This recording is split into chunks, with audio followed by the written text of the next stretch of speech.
And I think there's a little bit of like predictive programming or something in here where it's like you can't be happy. You're gonna go crazy when you're in a marriage. You know what I mean?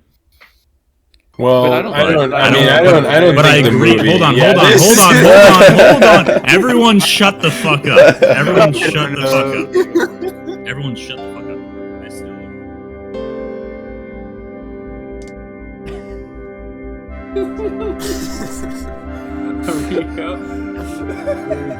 Get Troy to say the thing. What? Oh yeah, okay. Sorry. And that's our song. Thank you, Steven. We are back. And better than ever. A Woman Under the Influence. Cassavetes, 1974. Wow. That's all I have to say is wow. Wow. I am stoked. Let me tell you. Can I get a what? Who else is stoked? What? Well, I don't know. I went and I was like, I went to the grocery store earlier in the day thinking about how I was going to get something like a bunch of cozy food for the movie. And then I was like, I was not a very cozy experience. I was like trying to eat like my fucking peanut butter sandwich and drink my tea. And I would just feel like I couldn't finish the sandwich because I was feeling so like uncomfortable. And then I was like, fuck Troy. Fuck, he always does this to me. I was very angry. But one, I love that you went to the store to get all this food for the movie, and it's a peanut butter sandwich. Secondly, I actually had no idea that this was going to be like this. I actually had totally different set of expectations just from the title. I don't know. I had no idea. This did end up being a little bit of a terrorizing film. Yeah. A lot of anguish. Do you want to do opening thoughts in order? I thought this was amazing. I was totally gorilla gripped. I cried. I laughed. I grimaced most of the time. It was so painful, but there is just... I love almost every level of this. The love present here is unbelievable.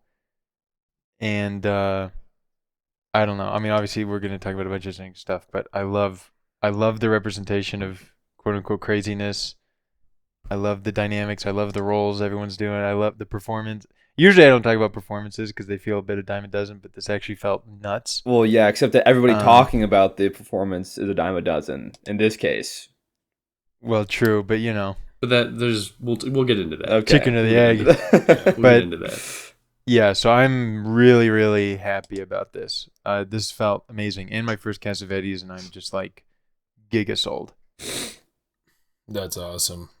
I feel similar. I do. Yeah, I've seen several Cassavetes films, and this is probably my favorite of the bunch I've seen.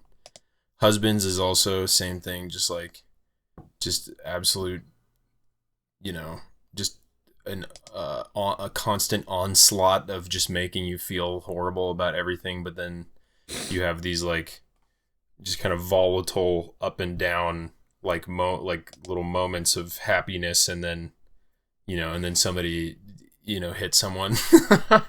But yeah, I think this movie is amazing. I definitely I was definitely prepared for it to be hard to watch, but I think I don't know. I didn't know where it was going to go or like how it was going to go.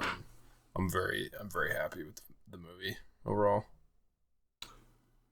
Yeah, I think this is like my third Cassavetes. At this point, I'm trained to expect something a little bit unbearable. Literally god tier movie. This movie, I'm gonna say the grandiose thing that it's. I'm gonna take a note out of the Troy book. Let's go. And I'm gonna say a wide sweeping comment that's really a vibe check, but might spark weird discussion. This movie has made me want to be married more than any movie ever. Yes. This movie made me just want to be married now. It was crazy. Condone.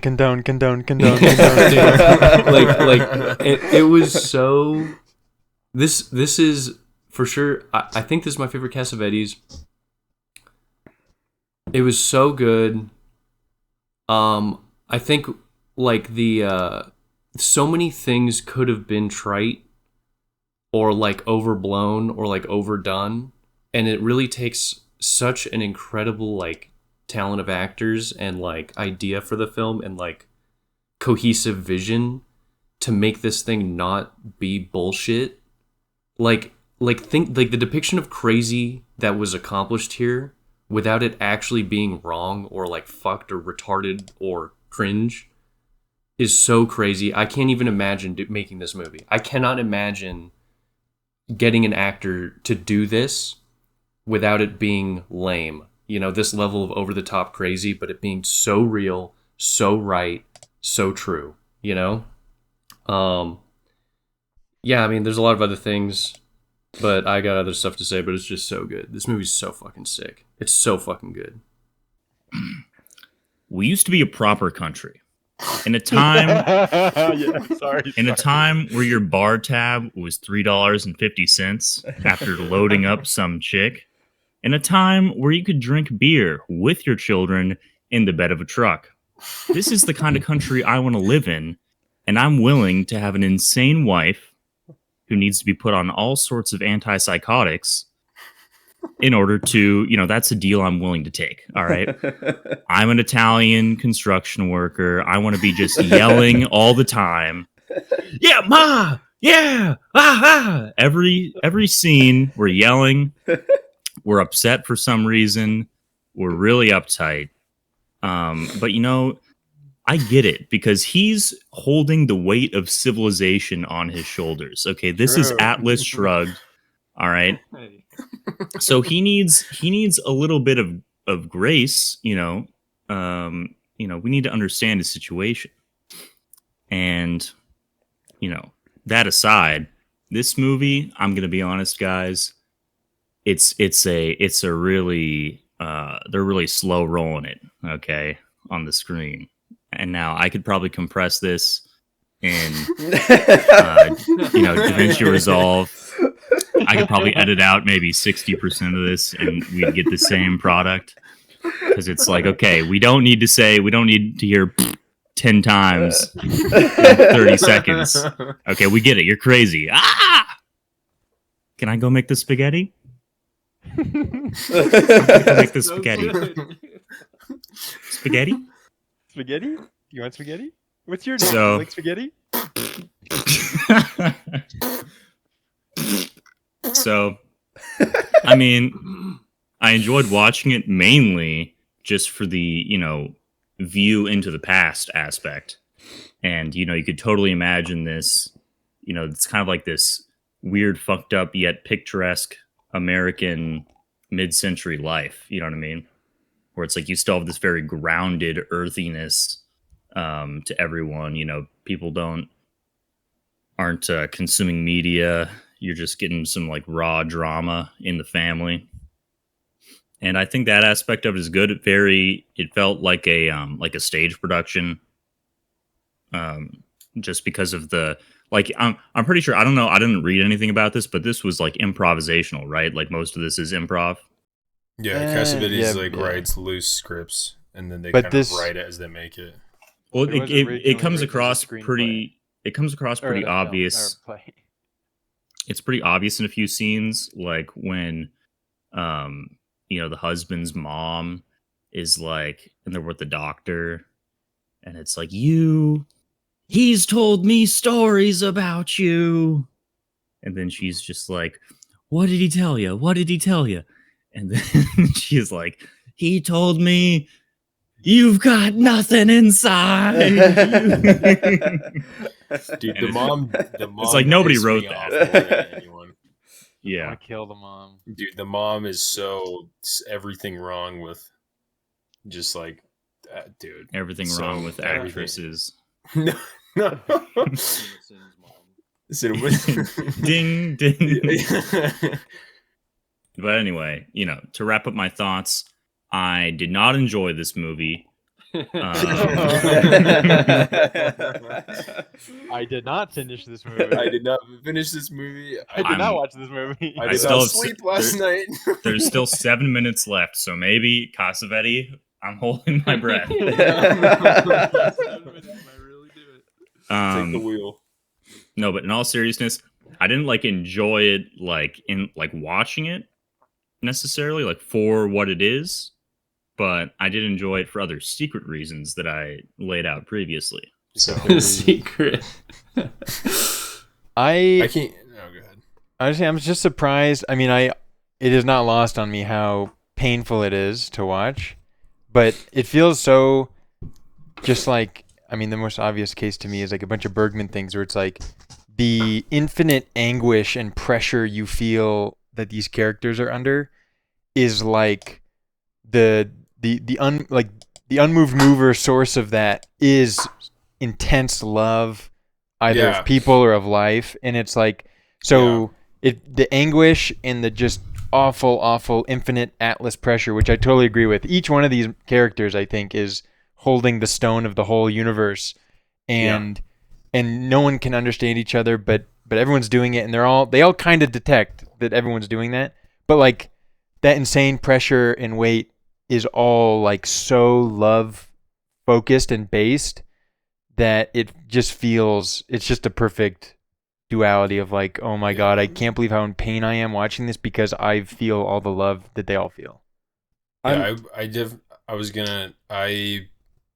This makes me want to go back and watch the other Cassavetes films that I've seen, because I think that that aspect of it, like, I think his other films more like bleak, like they made me feel just bad about things than that, like sympathy. Like I felt like I was being tested with the level of sympathy I have, versus this felt like kind of successfully had this, it's not like a dichotomy of either feeling sympathy or being like alienated by them or something like that. It's like everything is just kind of all on top of each other at the same time with like how you feel about them.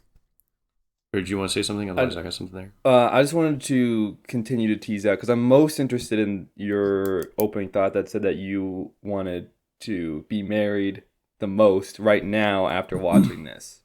And I do not feel that way at all. Yeah. Before we go into that, I just want to say, so because that is a whole thing, and I don't even know how to unpack it. But like this whole Atlas Stone thing, I was reading a little bit. There's an interview Cassavetes gave, not about this film, but about making films. And I read it, and one line that was really cool was that when it comes to making a film, he said, "In a way, you must be out for power. We wouldn't make films if we didn't think that in some way we could speak for everyone." And I loved this idea where, like the fundamental insight of psychoanalysis is that you take the crazy person, they're not crazy. Mm-hmm. They represent everything. Like they aren't just crazy, like you take what is like anomalous and you understand that that's present in everyone, And so like the common the thread that we won't tease out that like, you could spend a bunch of time talking about, but I'll just name drop, I'll just say it once, is like the whole, to get to the universal, you start with the particular, right? These people are such living people, and there's no sacrifices being made to tell like an archetypal story. It feels very real, and yet it becomes like true for everything nevertheless, It's not like trying to make an allegory. It's not trying to be, it's just too well thought out and fully, they're both filled with love. They're both filled with their own issues. They're both being molded by a social scheme that's putting them into certain roles and accelerating certain problems, and yet the fundamental unshakable thing is that like love between them. And I think that speaks to like what's possible between any like relationship, whether it be whether on the surface it might seem toxic to the outside. There really is still like this deep humanist love for the other person that's there, and I feel like the camera captures that, and Cassavetes captures that in a way that like is just crazy to do. And again, it's about how over the top these characters are. The whole, all that. None of it feels unwarranted, it feels like just the right amount of crazy. It feels like so real and over the top that I don't know, it just feels like it expands what you think of when you think of the real person or what a person can be and be real, you know? So I like just all those like manifold qualities that come out of like such a studied character driven thing, you know?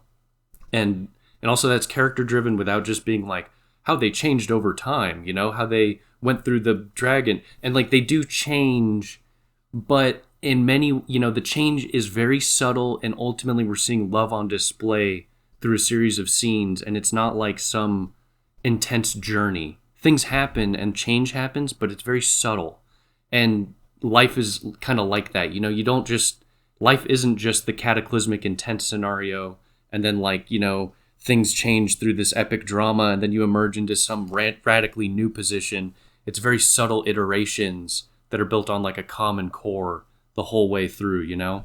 And that common core in this case is like love and who they are as people, you know, all their eccentricities. So I just felt like it was so real, and it really spoke to how everyone is.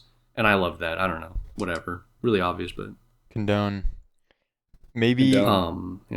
not to like change the topic, but I think an elaboration and maybe like kind of get us all oriented on at least one particular major question is she crazy? Right, like, or at least discussing, is she crazy, how she's crazy, because obviously it's like, oh, she's not crazy, she's just responding healthily to the insane world around her. Oh wait, no, she's actually fucking nuts.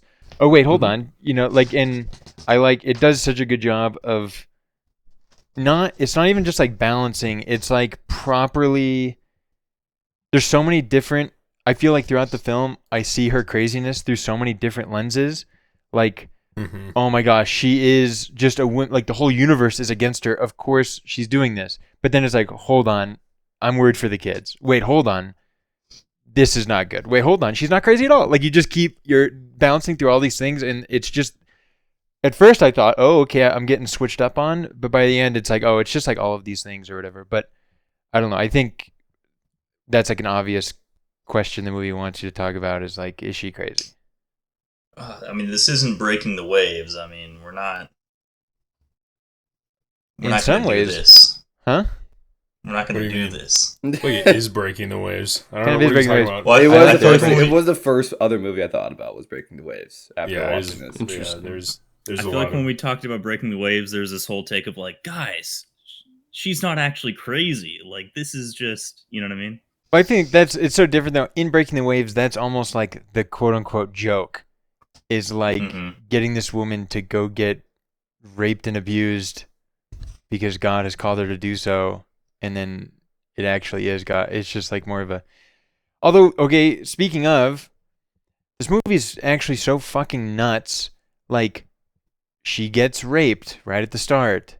There's a suicide attempt. There's like all these things that kind of like really go away. Like, they don't, I mean, they're obviously there the whole time, but Yeah. I had to remind myself that she got raped at the start like 5 times. yeah. And like the suicide attempt is like not even, it's all these things just keep adding layers and layers of never properly addressed, because I mean, I suppose just in real life you can't address things like that. They you learn to live with them, and I guess that's sort of what they're maybe big picture doing, is trying to figure out how to live being crazy and stuff.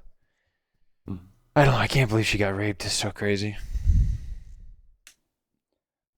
Also, is she crazy? Is she crazy? Well, I rewatched after That guy actually didn't exist. If you look, no one ever saw him.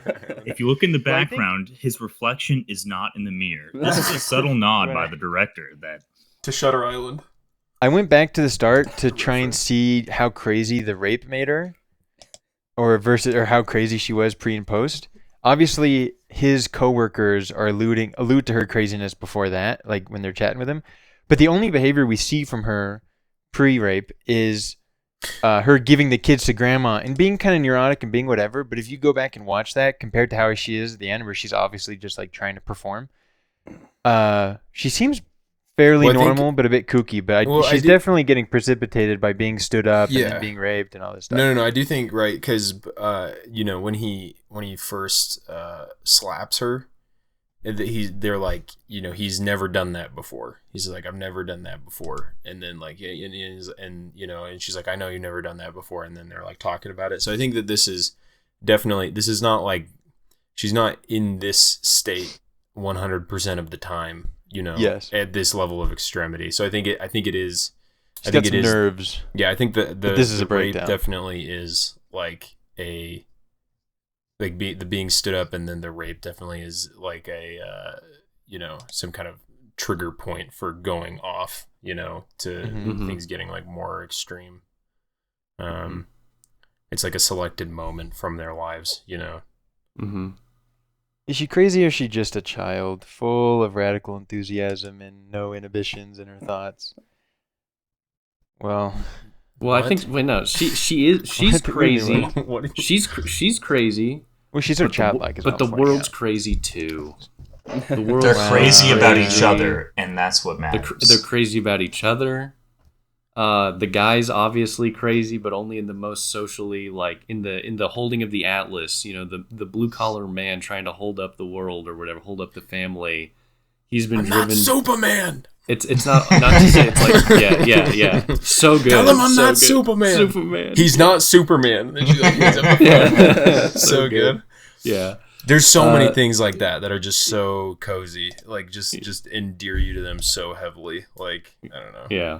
Yeah. Sorry. It's just that the whether the craziness is coming from the individual versus coming from whatever we would call the environmental or like the external. Like, there really is no clear-cut line for either of the characters, and that's exactly the point, because you are really just like this, you know, everybody's just kind of a mixture of both, you know? There's no, like, clear separation between internal and external world, and, you know, your internal craziness is never just because you just went crazy. You know, it's like, no, some other things happened, you know? And I think that's the only way in which we could call her crazy. I mean, he's also crazy too, in a way, you know. At the end when he's like, "Where's the old you? Where's the old you?" You know, like go, you know, and then he starts doing it. Just be yourself. Forget those people. Be yourself. Dude, that scene in the stairway when they're like silhouetted, is so insane. Like it's like one of the best like looking things I've ever seen. I mean, dude, that's amazing. So, that last dinner scene when she's like trying to like hold it together. Oh my god! After you know, and then everyone's watching about her. I mean, that. Oh my god! What a microcosm of so many things. That was really amazing. And to Jacob's point, I thought to myself, I should have just watched the last part. Not really. But the spaghetti, bro. Yeah, the spaghetti. You would have missed the spaghetti. The spaghetti scene was so great. The good. spaghetti scene was the great. singing. I just can't believe this take from Elsmore.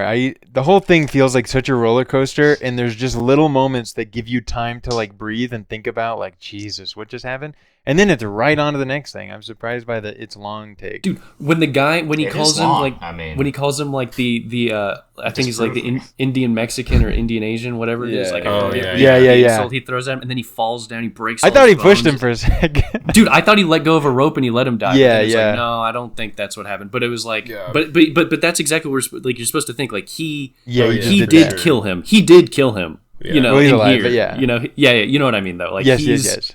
He killed him, and he's like, "Oh fuck!" And then he's drinking with the kids in the back of the car. It's so, and I love how the drinking is like all the emotions are captured in so many things. So it's like it starts with like a okay, it's not that weird, it's not that bad. Have a little sip, you know, see how what Papa drinks taste.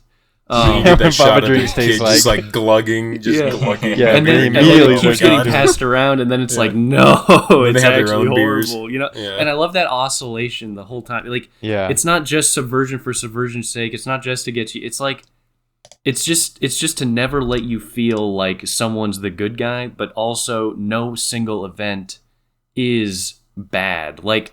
There's a chunk of that scene riding in the back of the truck with the kids, having them see how it, taste it. There's a chunk of that's morally not bad. That's like okay. It's like kind of wholesome and good. But it's when but then it degrades. You know, you see the deterioration in real time within just like 15 seconds. You're like, no, now it's dark. It's like you showed me the good and now you showed me the evil all wrapped into the same thing. And every scene is like that. It's just every scene is a manifold capturing of the whole world, good and evil, you know? Yeah, Yes. I feel like the whole Every scene a manifold capturing of the world. good and evil. Yeah. Yeah. What was I gonna say? Oh, I was gonna say, yeah, I feel like the movie does it really, and I feel like all of the Cassavetes films I've seen do this, where it's like it really breaks you out of like you realize that you have such a hard frame of reference for how you relate to characters and think about characters and judge them, and like you really do. At least I don't know. I feel like every time I watch one of his movies, I feel like I'm reassessing my whole approach to how I'm even thinking about what's going on a screen, where I'm like, oh, is this relatable? Oh, they did something that I would do, you know? Oh, they're doing something I wouldn't do, you know? But it kind of really puts you in like a place of just like total, you know, sympathy, you know? And like, I don't know. I think also, yeah, what you're saying about this, like, kind of every scene like has everything. I think my favorite is when she's like, you guys got to get out and go to school or whatever, and then she's immediately like missing them, and she's like, we're gonna throw a party, and then she like waits for the bus, and then that whole sequence of like waiting for the bus and like the music that plays when the bus arrives, asking for time. Yeah, asking Hey, for the what time. time is it? Yeah. Hey, Steph, what time is it? Yeah. You've got to watch. Debutantes. Yeah, debutantes. Yeah, but then she. Or dilettantes. Yeah, but it's like with the kids, that party sequence is so good with like how it just kind of slowly slips into being unsafe. Like when she first is like inviting the guy in, you're like, okay, this is a little crazy, but you're also kind of like, you're kind of down with it. You're like, kind of like, yeah, like this is, you know, like this guy needs to chill out and like, you know, come on. And you think that it's like maybe gonna end like kind of nicely or something. Maybe he's gonna, but then but then it just keeps getting. He's like, they're dying for you, like the kids or whatever. Yeah, the swans. Die for Mr. Jensen. That was the hard. Die for Mr. Jensen. That was easily. I mean, that's it's kind of meant to be, but like that part was easily the most unbearable for me to watch in a good way. You know, like that was like Really. First off, when the guy came in, I was already so sad because I was like, what is there may be, like, I was primed to think like maybe there'll be some strange adulterous sexual tension where she like identifies him as Nick, you know, and starts to like be weird with him, and then it went into, so I was already primed to not see a good there. Yeah. And then it only got worse, you know, like things just got worse and worse and worse.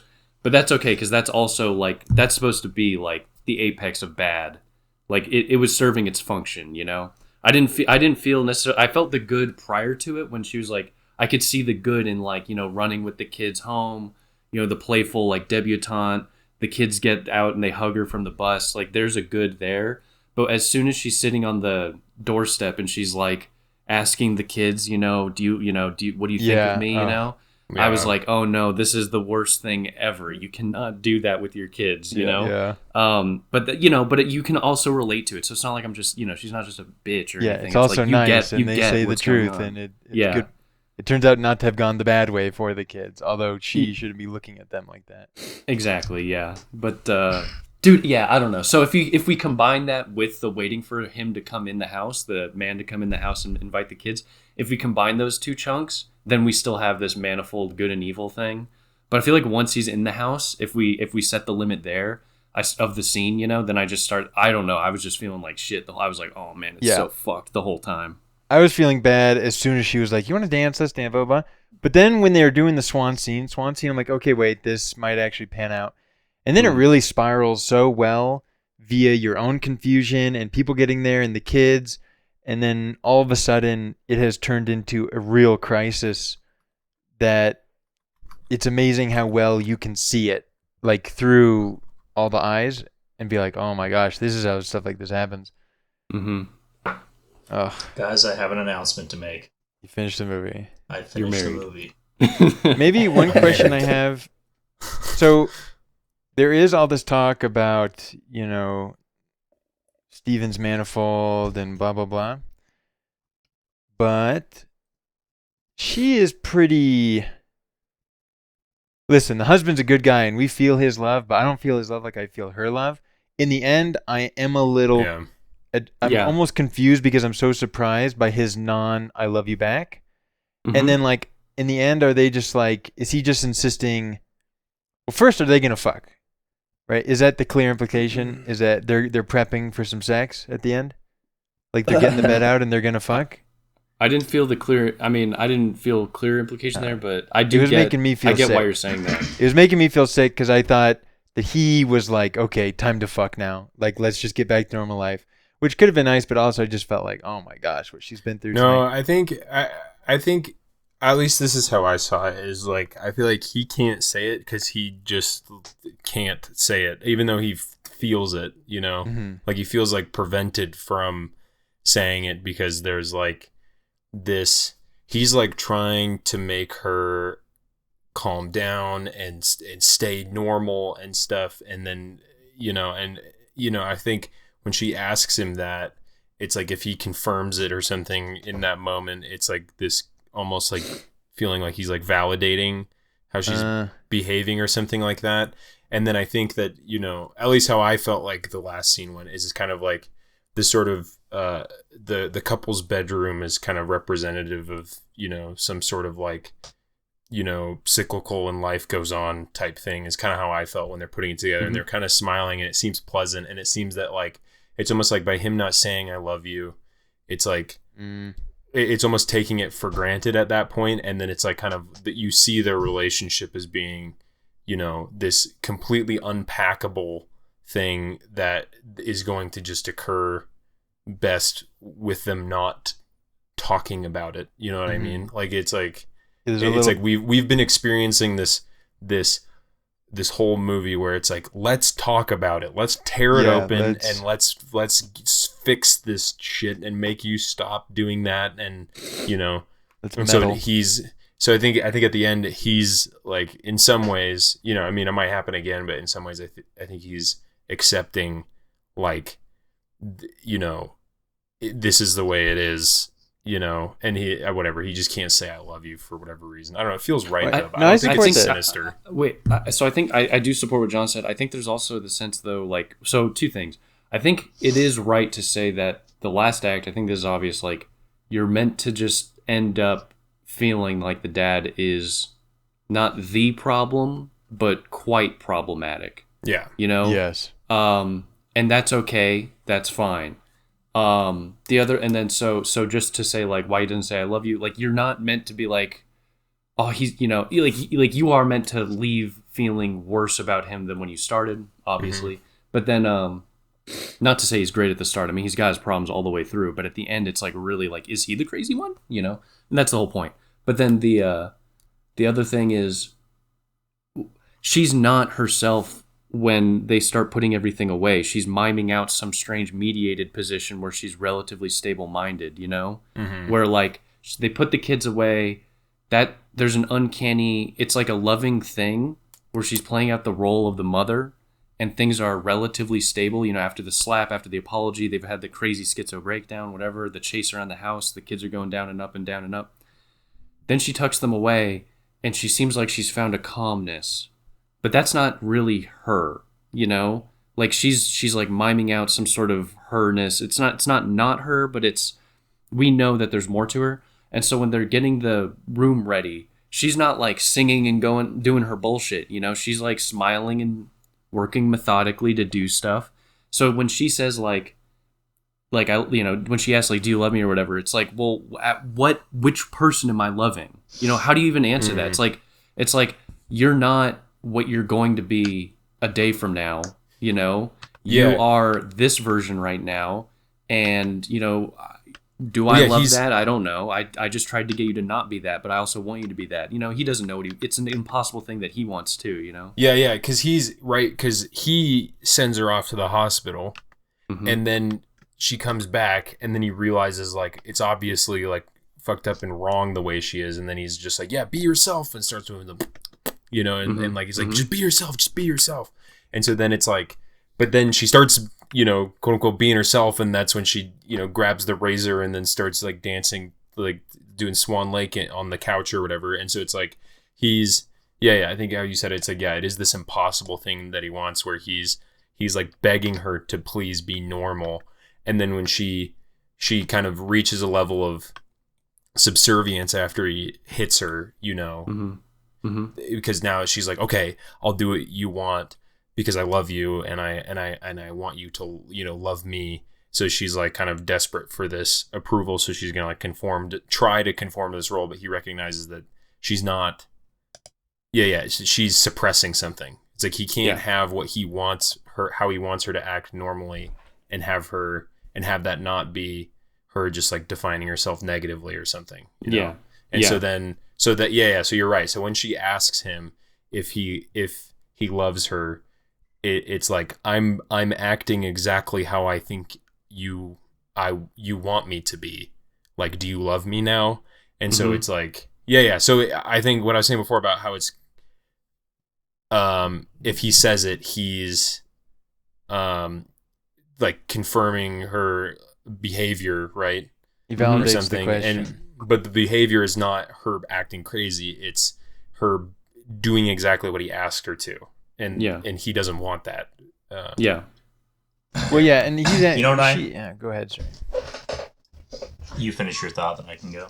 Well, she's just so under attack on the identity front. I'm just trying to continue what you're saying about be yourself, be normal, don't be crazy, be yourself.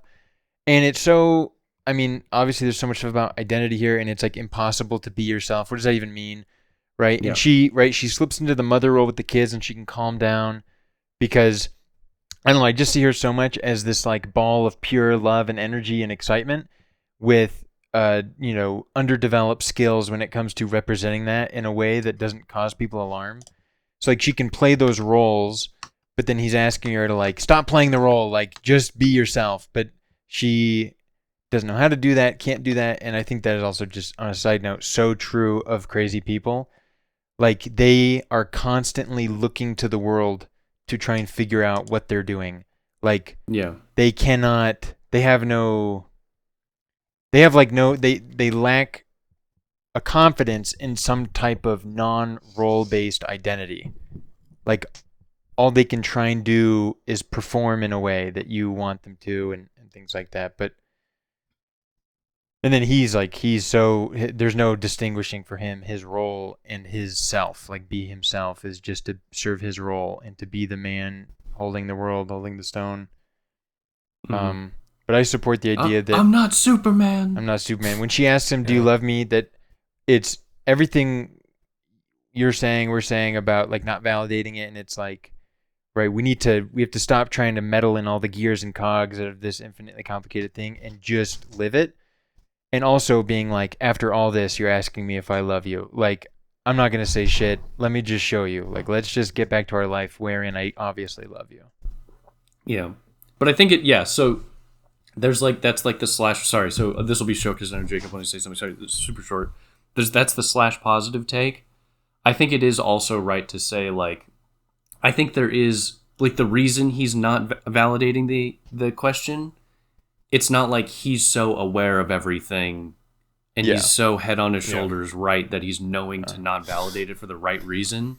It's like, he doesn't know what to say. He just doesn't know what the fuck to say, and so that also has more of this like dark energy underneath it. You know, it's not just, it's like a guilt. It's like he's not just the good guy for not validating it. That's all. It's like it really is still a complex and he fucking hates her. Fucked.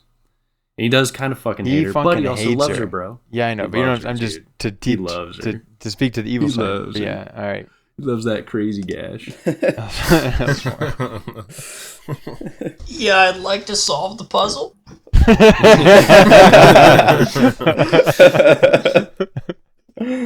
No, I'd like to advance sort of an alternative thesis on this movie, and just let me know what you guys think.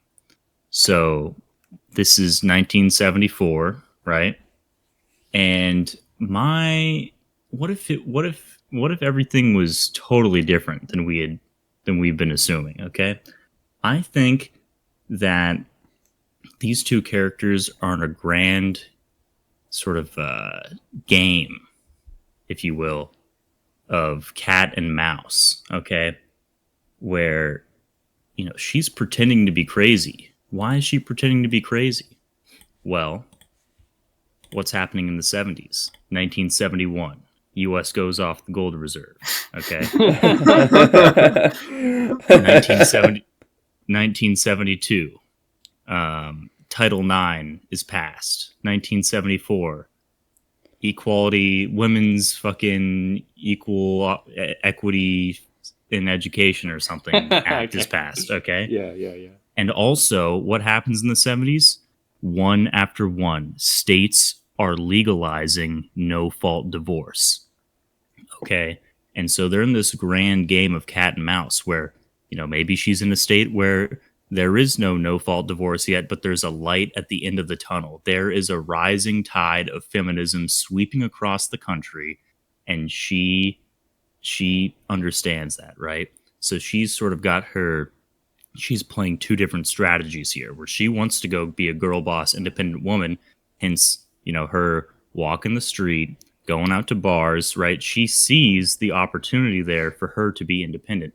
However, it's not quite there yet, right? And so she's driven maybe to insanity, but maybe it's also a strategy to bide her time and maybe get the divorce that she desires through legal means, or if she can't accomplish that, bide her time until she lives in a state with no fault divorce and she can go live out her feminist, fantasy. So that is my alternate thesis for what's really going on when you peel back the curtains. I think the idea of what her motivations are and what her plans are, I'm not convinced of, but I like and support the sort of gender politic context of the film. And obviously there's a huge amount of attention paid to the fact that you've got this woman who at a material power level is just continually overwhelmed and victimized at the social level. No one will stand up for her. The institutional level where she is undergoing an extreme circumstance and they could just send her to the bin, where her fucking husband sent her to a place where she was just tortured and electroshocked and stuff. Tortured with needles. He's getting off too easy. You got war crimes. But I'm with you on a lot of that context, I think. But I don't. But she's definitely. She's definitely thinking about it. How did so the much about husband get independence and cross-eyed? stuff. He's actually a Vietnam veteran. Okay, this is the unspoken context of the movie, which is why he's so quick to violence. And all of this is trying to tell us something about how society is changing during this time, right? Well, it's so funny, dude. That last part, 100% true. That and same with your opening thesis. It's that is an extremely relevant lens to see the movie through, just in terms of the social and political tides that are going on, and the the tense, impossible, but also not just the power hungry role of women or anything like that, but the kind of impossible state of both seeking empowerment and also being I don't know, they, just being the housewife, the old world, stay at home or whatever. And so there is that tension's going on culturally. And I think that they are unknowingly acting out the tensions that are going on around them. Again, the environmental is seeped into them, but I don't think any of it's a conscious thought. Right. In all seriousness, tying that tension into, might be on the nose, but be yourself. No, be a mom. No, be yourself. No, be normal. Right. Be a mom. Be a right. thing. Let me just adding that in. Yeah. I mean, so was being a little shitposty, but I think it's actually true that this is sort of just baked into it. And it's painting this doomsday portrayal of being a stay-at-home mom that you'll see certain people gesture towards now, where it's all the stay-at-home moms, you think the 50s were this picturesque perfect time? The moms were all on barbiturates, and the husband beat her, and and there was infidelity, and your kid's gay or something. People people just try to say it wasn't this perfect time, right? and I think there's a little bit of like predictive programming or something in here where it's like you can't be happy. You're gonna go crazy when you're in the marriage. You know what I mean? Well, But I don't- I don't. but- I mean, I don't. But I think the agree. movie- Hold on. yeah, Hold this- on. Everyone, shut the fuck up. Everyone, shut the fuck up. Yeah, go for it. Everyone, shut the fuck up. Hook up. I still agree with everything that's been said about like, there's like immense love on display, and I'm just saying that you can't expect the average viewer to like perceive that or whatever. You know what I mean? I'm just saying that you could imagine that a viewer would just take this at a very surface level. You know what I mean? Right. And, There, and so see that the is right. bad, see the bad side of it, and read into it things that they already think about, like women's liberation or something. But I agree with all of you when you say that this is a story about love, and they obviously are two flawed people, and it's like the movie's not trying to tell you that like marriage is evil and that you need to go be like a independent woman or whatever. But I think it's ripe for certain people to like read that into it. Yeah, I think you're totally right that like a huge common reaction to the film is that this guy is a form of basically a male manipulator. Like he likes her craziness and he wants to keep her crazy so that he's always like in his fallible state is always above her, or is always the sober-minded one so he encourages her to be crazy so he's not crazy. And so like there's this kind of like this way he can like he can use violence on her without even like suffering any real repercussions. There is a reading of the film where he like you can be a viewer that really just kind of I think inappropriately or from the wrong place takes the woman's side too one-sidedly. And I've seen like people talk about like in Reddit comments, like there will be several people will say something like that. So that is a reading of the film people can bring to it.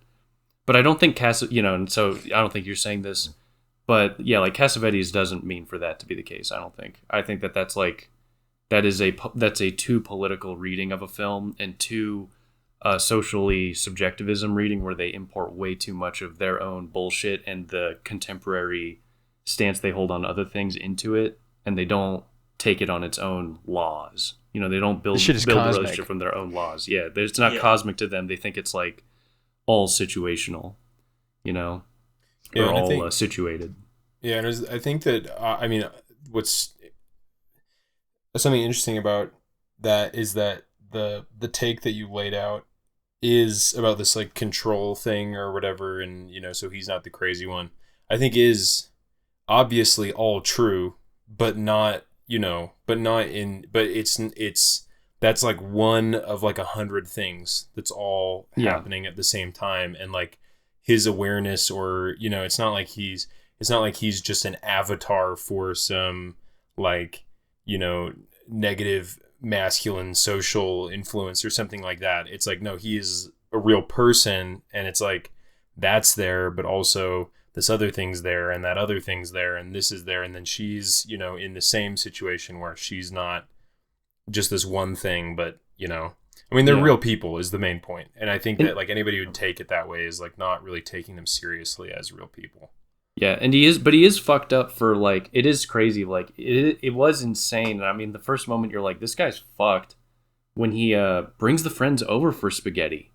Yeah. After just bailing on her, like you already know he is a problematic guy, but he's also like, it's not just for control. It's for like his own, he's like a fallible person, and he's got his issues, and he's a bit crazy. He wants people to see her as not crazy, but also he kind of wants them to see her as crazy. So like then he's the sober-minded one, maybe. It's not, but none of this is like a conscious intention thing. It's like I think on from his level, like on some sort of what he would claim he wanted to do was like, just on one level, like if you could actually get him to dig deep, I don't know if he would even articulate this, but it's like he really just wanted his buddies to see her not crazy and to have like, to just kind of impress people with her and to just kind of like, you know, have her see other people, have her not be so cooped up, you know? But obviously underneath that, there's like this other desire, probably the simultaneous like negative desire of like, well, if she acts out, as embarrassing as it is for me, I get to maintain my identity as the guy who has the bitch crazy wife. And now I can rest confidently in that position as a person. That's part of my identity, is the guy with the fucked up wife who's always dealing with that, you know?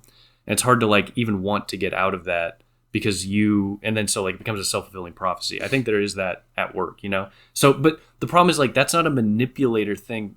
It just shouldn't be understood as like a conscious manipulator thing. And also it shouldn't be understood that like she's not an agent. I think that's the biggest issue, is like when people talk about the guy manipulating her. Victim.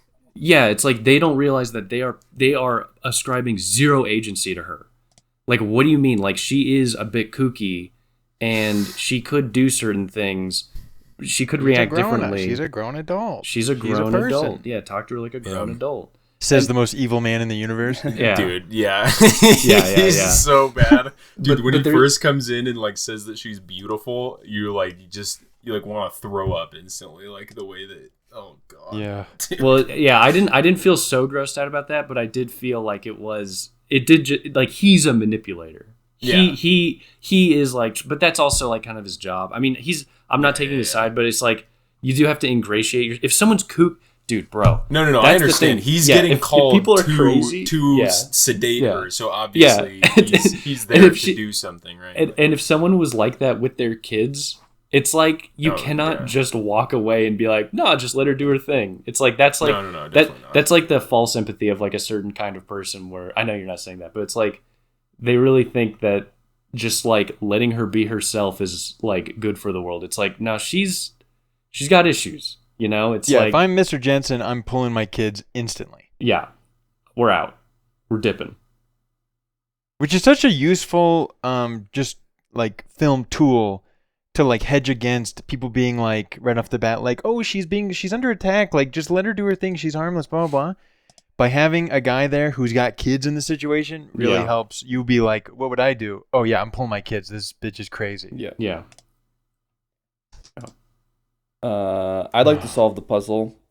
What if this movie is actually about the dangers and evils of global mass communication? Every single time that fucking phone rings, it's like I'm gonna fucking kill myself. Every single time. They're about to have a normal one, okay, or maybe some shit already is going wrong, but maybe it's like on the edge, right? And the damn phone rings every single time, all the way up until the very last scene, where they finally, what do they not do? They don't pick up the phone. It's ringing, they're not picking it up. That's the only time in the movie that the phone rings and they don't pick it up. Yeah. That's well, true. I think it's definitely. I think you're totally right that the phone's playing a huge role. The mass communication thing is interesting. I think it's more. That was a joke. Yeah, but this is another. But you're right to bring it up because it's like another envoy of like trying to understand how they're in their own world type shit.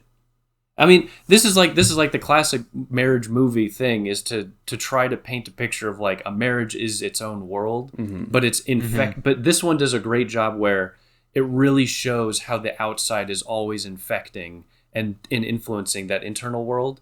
And it does it. It's like we're gonna show only all these like close-ups on faces and just show people, just individuals, and like you're so intimately spaced with the people. But all the time is this like social pressure that's going in, it's suffused with. But it's in like the bodies and interactions and expressions of the people and their reactions to things, and it's really cool. I think the phone is just another like great vehicle for that, because it prompts like the "I'm not a Superman" thing. It's like. That's so great. That's literally like the blue collar, that's like the blue collar anthem of like the vulnerable blue collar guy who's like, I'm not Superman. It's like, which is like a social pressure to like, maintain the household, raise the kids. Oh, dude. And her with the bow, putting on the low performance. I don't have the rent. You have I need the rent. And then the guy with, then he's there with the bow tie and he's like, I've got the rent, or whatever it is, or the mustache. I forget where she puts it. He's like, I've got the rent. And then and then everyone's saved and they're all applauding. And it's like, yeah, I mean, that's social commentary and it's not wrong. and it is feminist, like femme coded, right? That is like very much, because it is like saying like, look at how annoying it is that the woman has to rely on the man to bring home the bread, and like how trapped she is by the man. But it's not like she's totally right.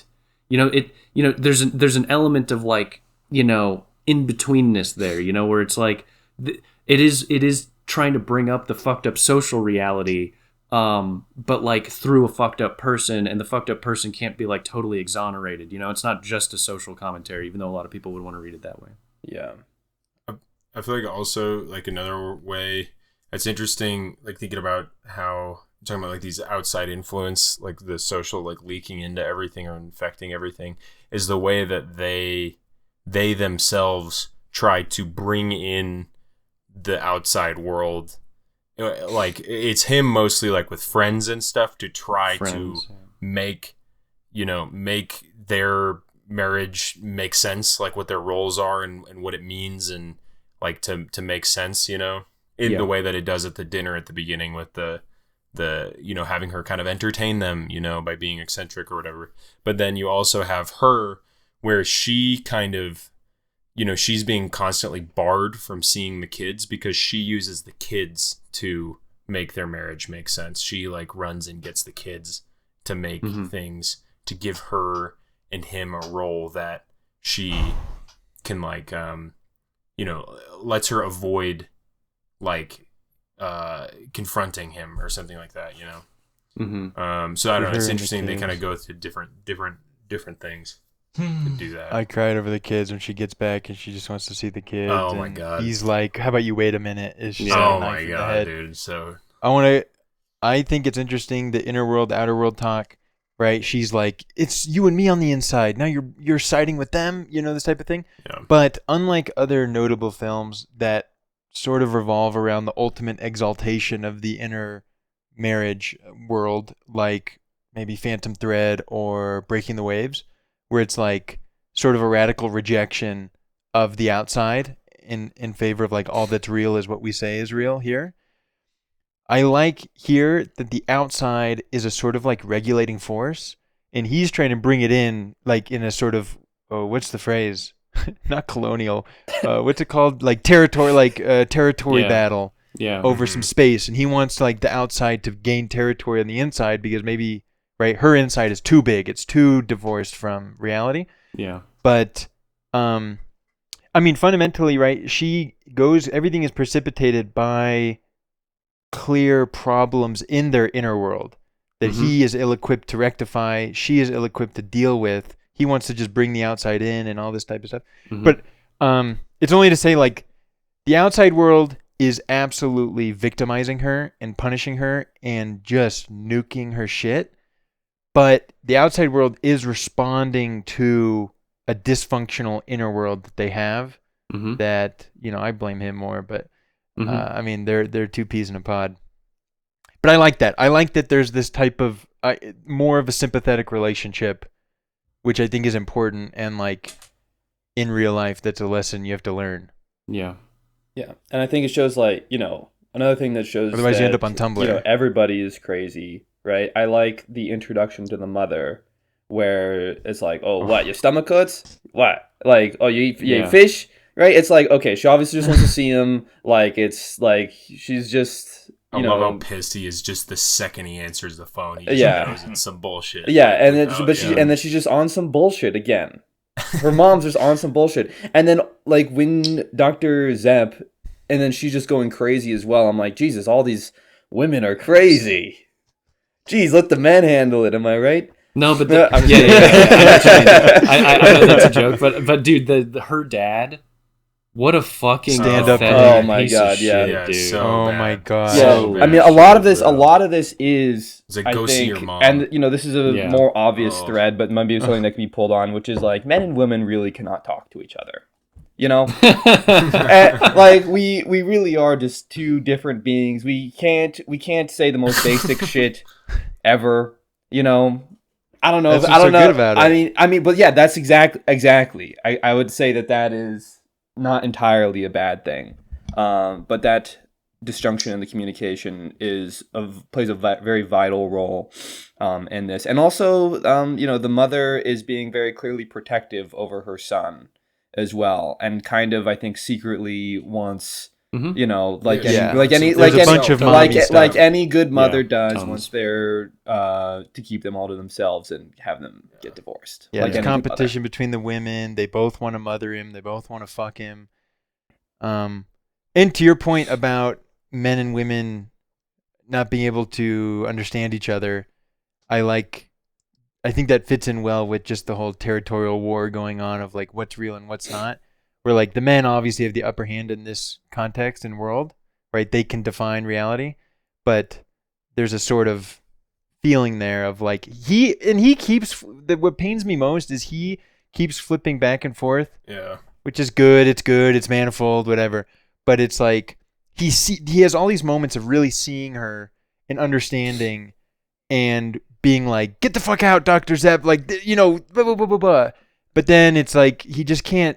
The tension is so extreme, I think highlighted in a scene where like she runs upstairs and they're fighting upstairs and he stays downstairs. And for like the first time in 30, 40 minutes, there's like silence. And he is sitting in the room absorbing the silence as he hears all the way upstairs the fighting going on. And he's just like this, oh my gosh, he's so torn.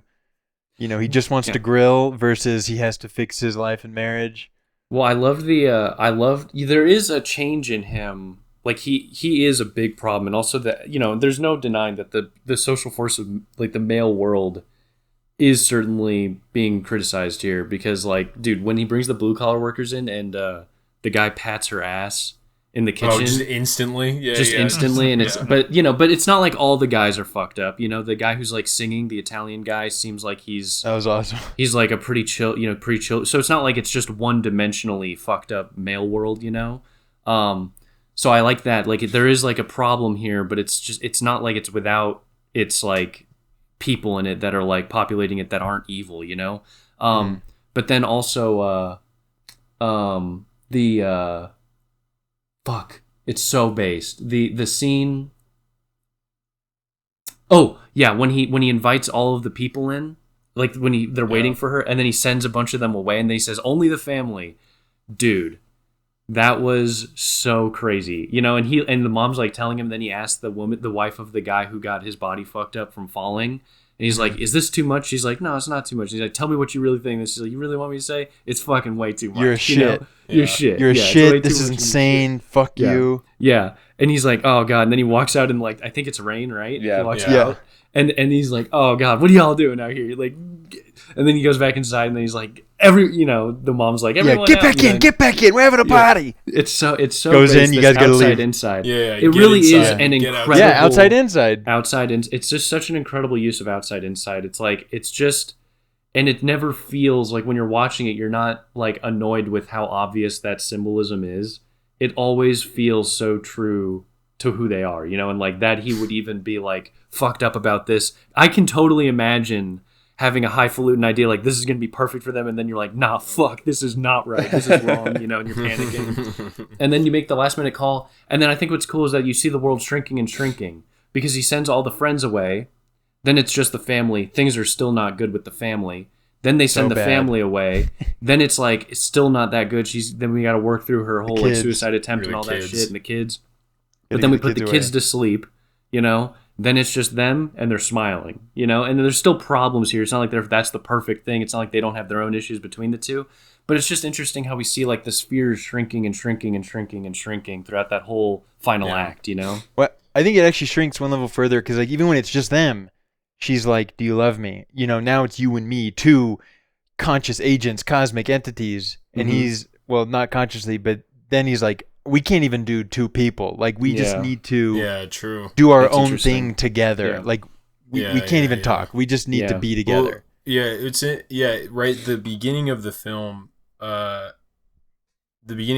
right, is the whole premise is like we're sending the kids away so we can finally be alone. Fuck. So we can we can finally be like just us, no other influence. Yeah.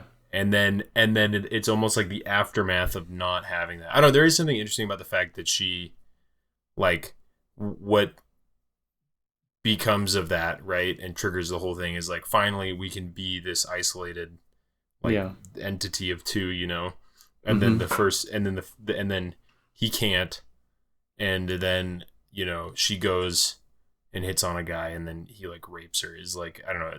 There's definitely, it's very ripe for something. I don't really know what to say about that, but it's like it seems.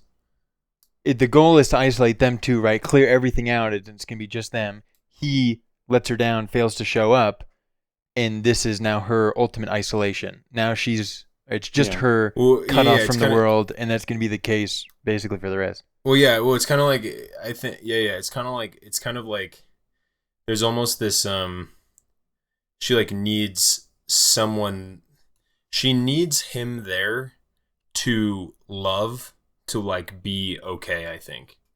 And then and for her to be loved, and as soon as he's not there, her kind of identity, it collapses in some sense. Like she's just like free falling, and so then she, you know, goes out searching for anything, you know, is kind of like the.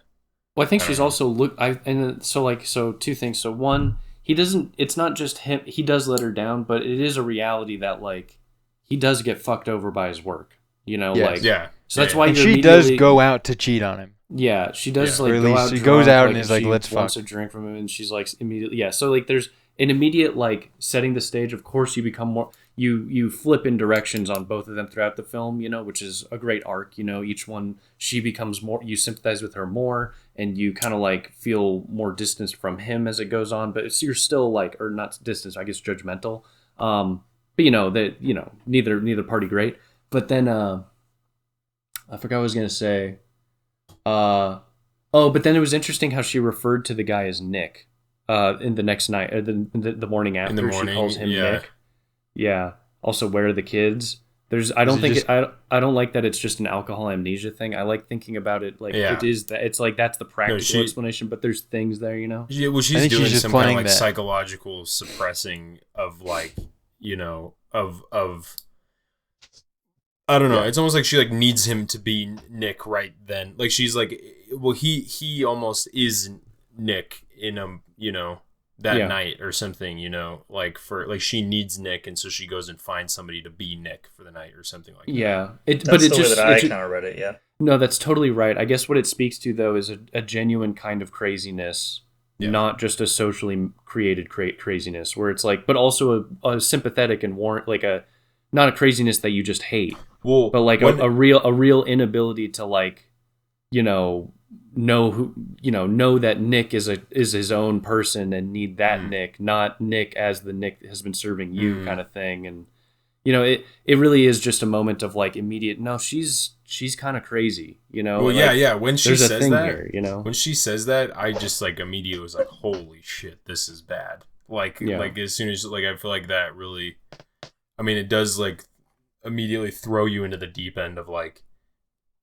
you know, this woman has serious like issues with either like lying to herself about what's going on, or actually how she actually thinks he's Nick, you know. I mean, it just immediately puts like her entire like perception of reality into question. Like, well, and there's I mean, she was raped, and obviously there is a connection between her behavior and that outcome. Yes. Yeah, true, 100%. So you start to feel like, oh, this isn't just like abstract craziness. It's like she kind of, you know, she got hurt.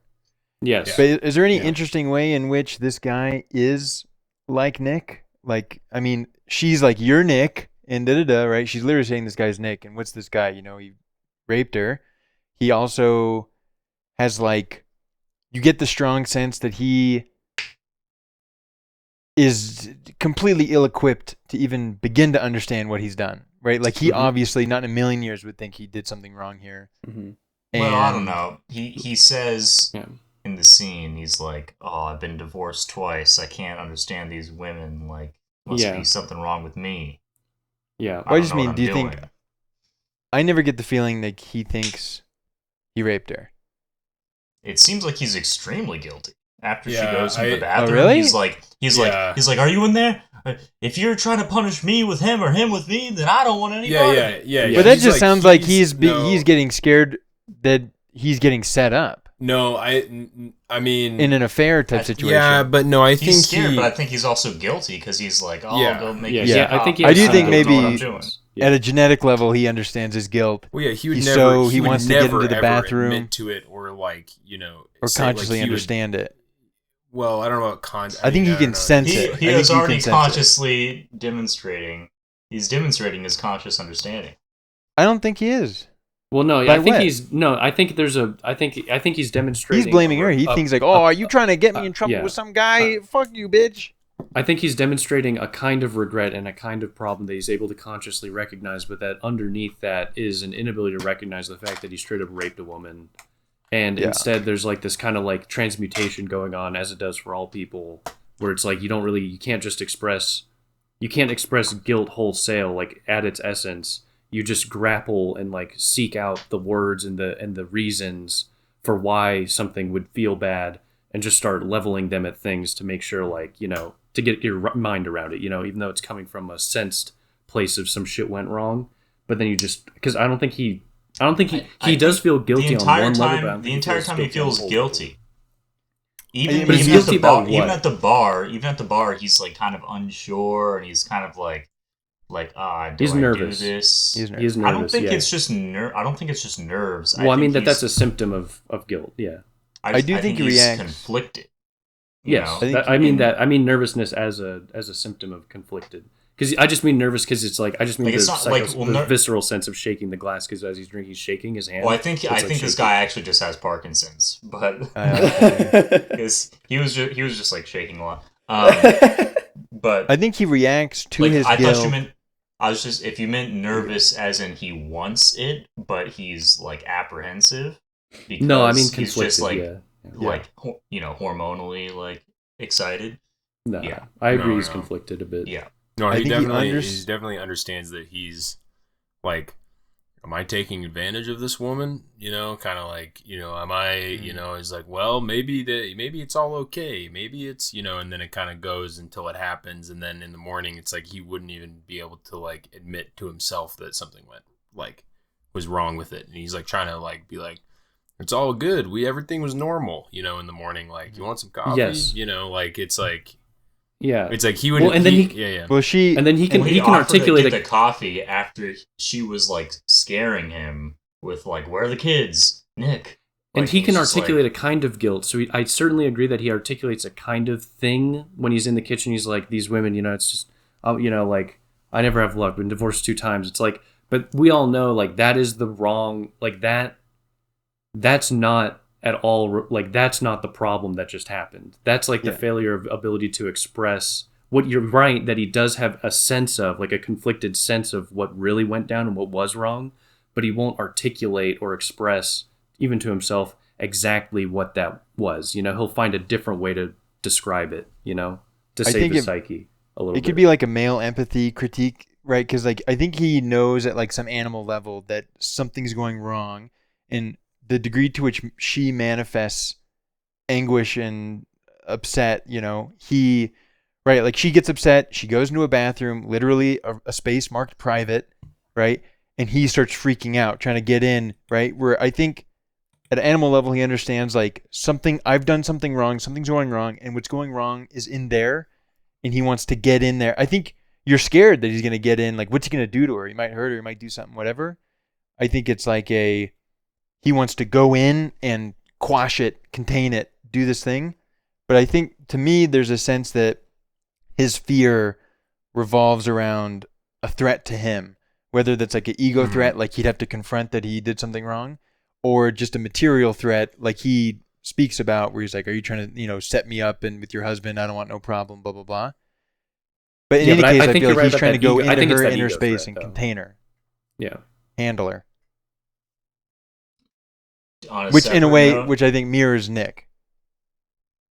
Mm-hmm. Right? Like anytime he is having to deal with, like, won't someone stand up for me? Right? And he sees and realizes what she's saying. And I think he knows, or is at least in tension with the fact that he's not standing up for her, and he's doing bad, and he's causing all these problems, and he invited all these people and all this stuff, but he keeps wanting to just nuke her ass, and like she is this problem that reflects his own shortcomings. Get in bed. And he wants to Get in slap bed. her around and get her to calm down and stop it. Pulls her into the stairwell, and he's just like, "We're gonna talk over here." And then he's just like, just stop, just be yourself. Be yourself. Yeah. Yeah. I do like. I feel like we be what I want you to be. And we get a really good look at the very intro scene of how incompetent he is at using his words, and how he just never means anything, right? With the phone call. With the phone call, he's like, Yeah. and then everyone's going, yeah. we're not, I ain't going to work, and then just at work. Even in the other one, the other phone call where he's like, well, I'm a Superman, he's talking to his wife to say the words that he's not going to work. She hangs up the phone. She's like, all right, so when I go to work, like, after I'm back from work, like, it doesn't mean anything to him, or his words are just worthless, Yeah. Well, that's there's like an impotence in the face of, that's part of like the role, the Atlas role designated to him, where it's like, he's impotent to like shirk his role, and so he wants her to also fit her role, right? That type of thing. Yeah. That's good. Dude, I've been thinking a lot about marriage recently. I'm so on board with this movie being extremely pro marriage. I've never wanted to be more married. Like more married than I already am. I've been thinking a lot about the fact of Take like it to the next level. I've been thinking a lot about how people just are so, apprehensive to get married, and they just want to find the perfect person, Mm-hmm. And, people get like 2, 3, 4, 5 years into dating, and they'll be like, I'm just, something like, I don't know, right? And it's like, dude, you think you're gonna find something better? Like, what's the problem here, right? Yeah, why can't you just you think life is safe? You think you're just gonna like, there's like a dangerous path, and then there's the safe path, and then like going MGTOW to try to find the perfect person's like the safe path. It's like, no, it's still dangerous. You're still gonna get fucked up, okay? But now you're just like spinning your wheels, okay? So like, it's gonna be fucked up. It's gonna be dangerous. You're gonna be Peter Falk married to an insane person. It's gonna suck, but you just have to do it. You just have to bite the bullet. Hell yeah, dude. I want to say two things. So, based, I also like that this is related to your shotgun marriage comment, because I've also been kind of thinking about the idea of shotgun marriage. I know that I don't know how much you stand by the whole like shotgun marriage good. I think you made a comment at some point, not during this podcast, but we were talking. We were all talking, and at some point you were just like lauded, or you were just like taking seriously the idea of the shotgun marriage, and I like that. And then also Cassavetes, the lead actress, what's her name? Is it Jean, or was his wife? Yeah. What's her name? Jean Rollins. Jean Rollins. Met her at an acting tryout. Gina, thank you. Gina Rollins. Met her at an acting tryout at a place, like for a school. Met her during her audition, and married her 4 months later. Whoa.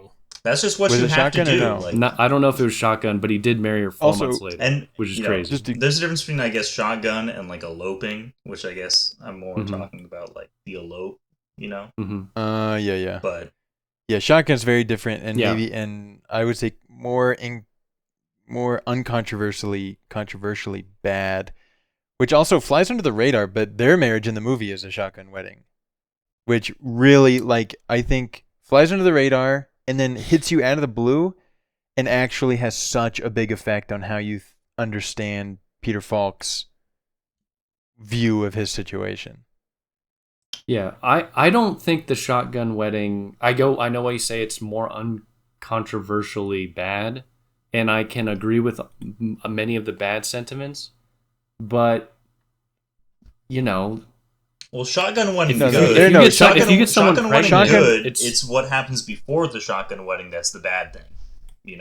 Yes. Yeah. No. Well, Adultery shotgun bad, wedding. shotgun wedding good.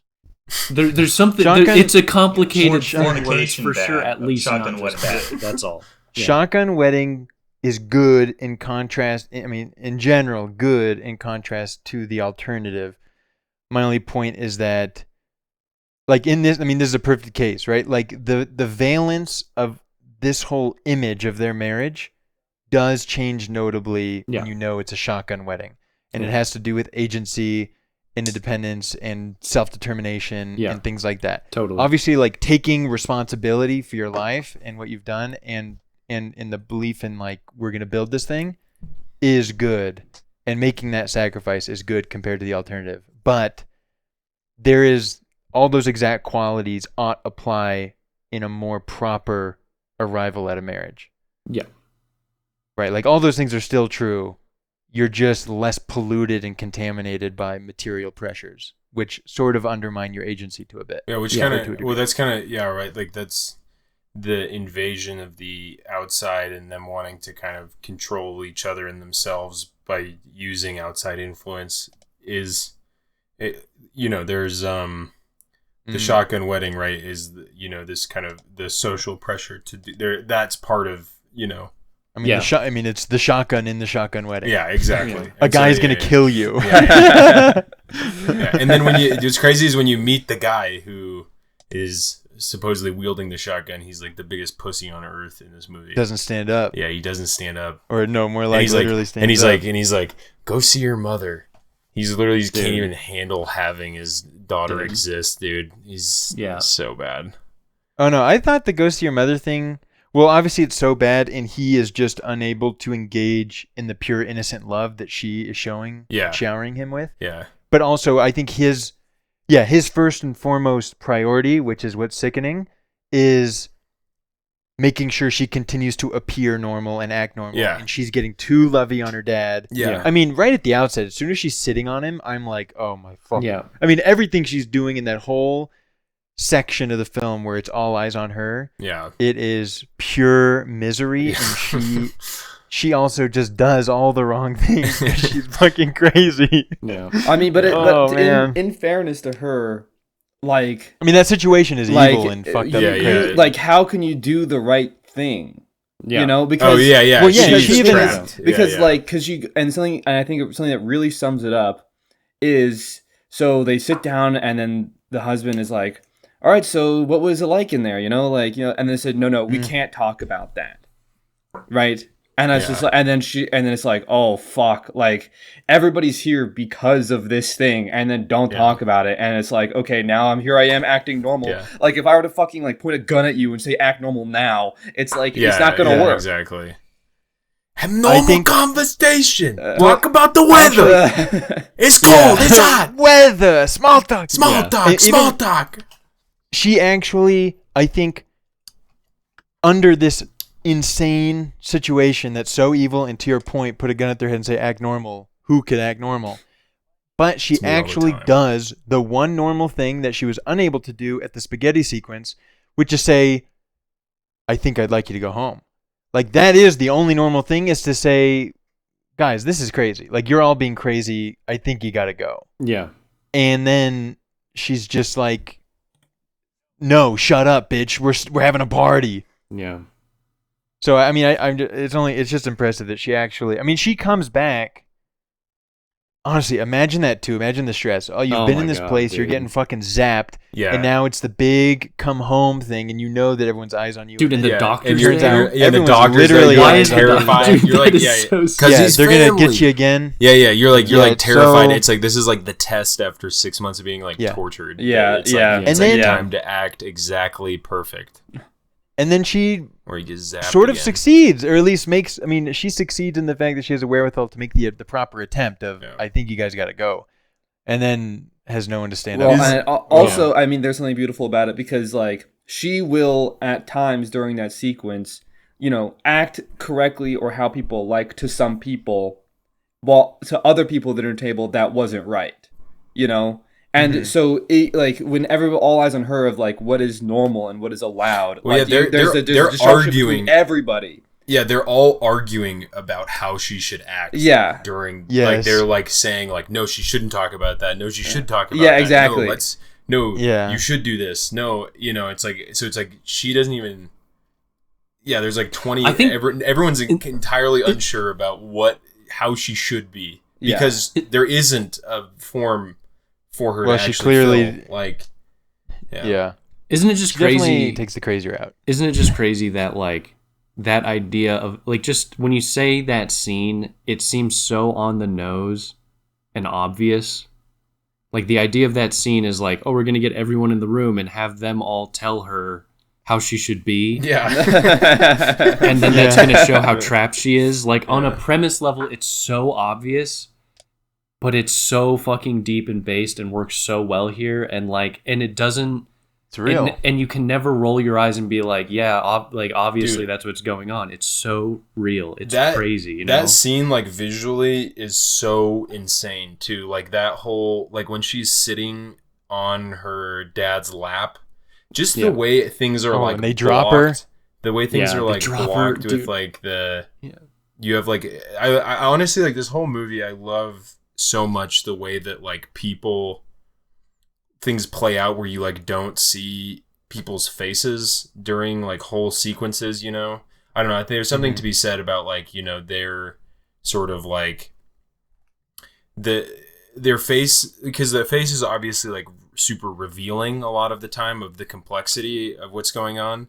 And the whole dinner scene, like for the majority of it, when they sit down after she comes in at the dinner table, you're actually looking at the back of her head, and it's like almost like visually like trying to you don't need to see her face to get like she's like trying to play the role, and it's like I don't know, it's more about them and their reaction to it than it is about like her like struggle to play the role or something like that. I don't know.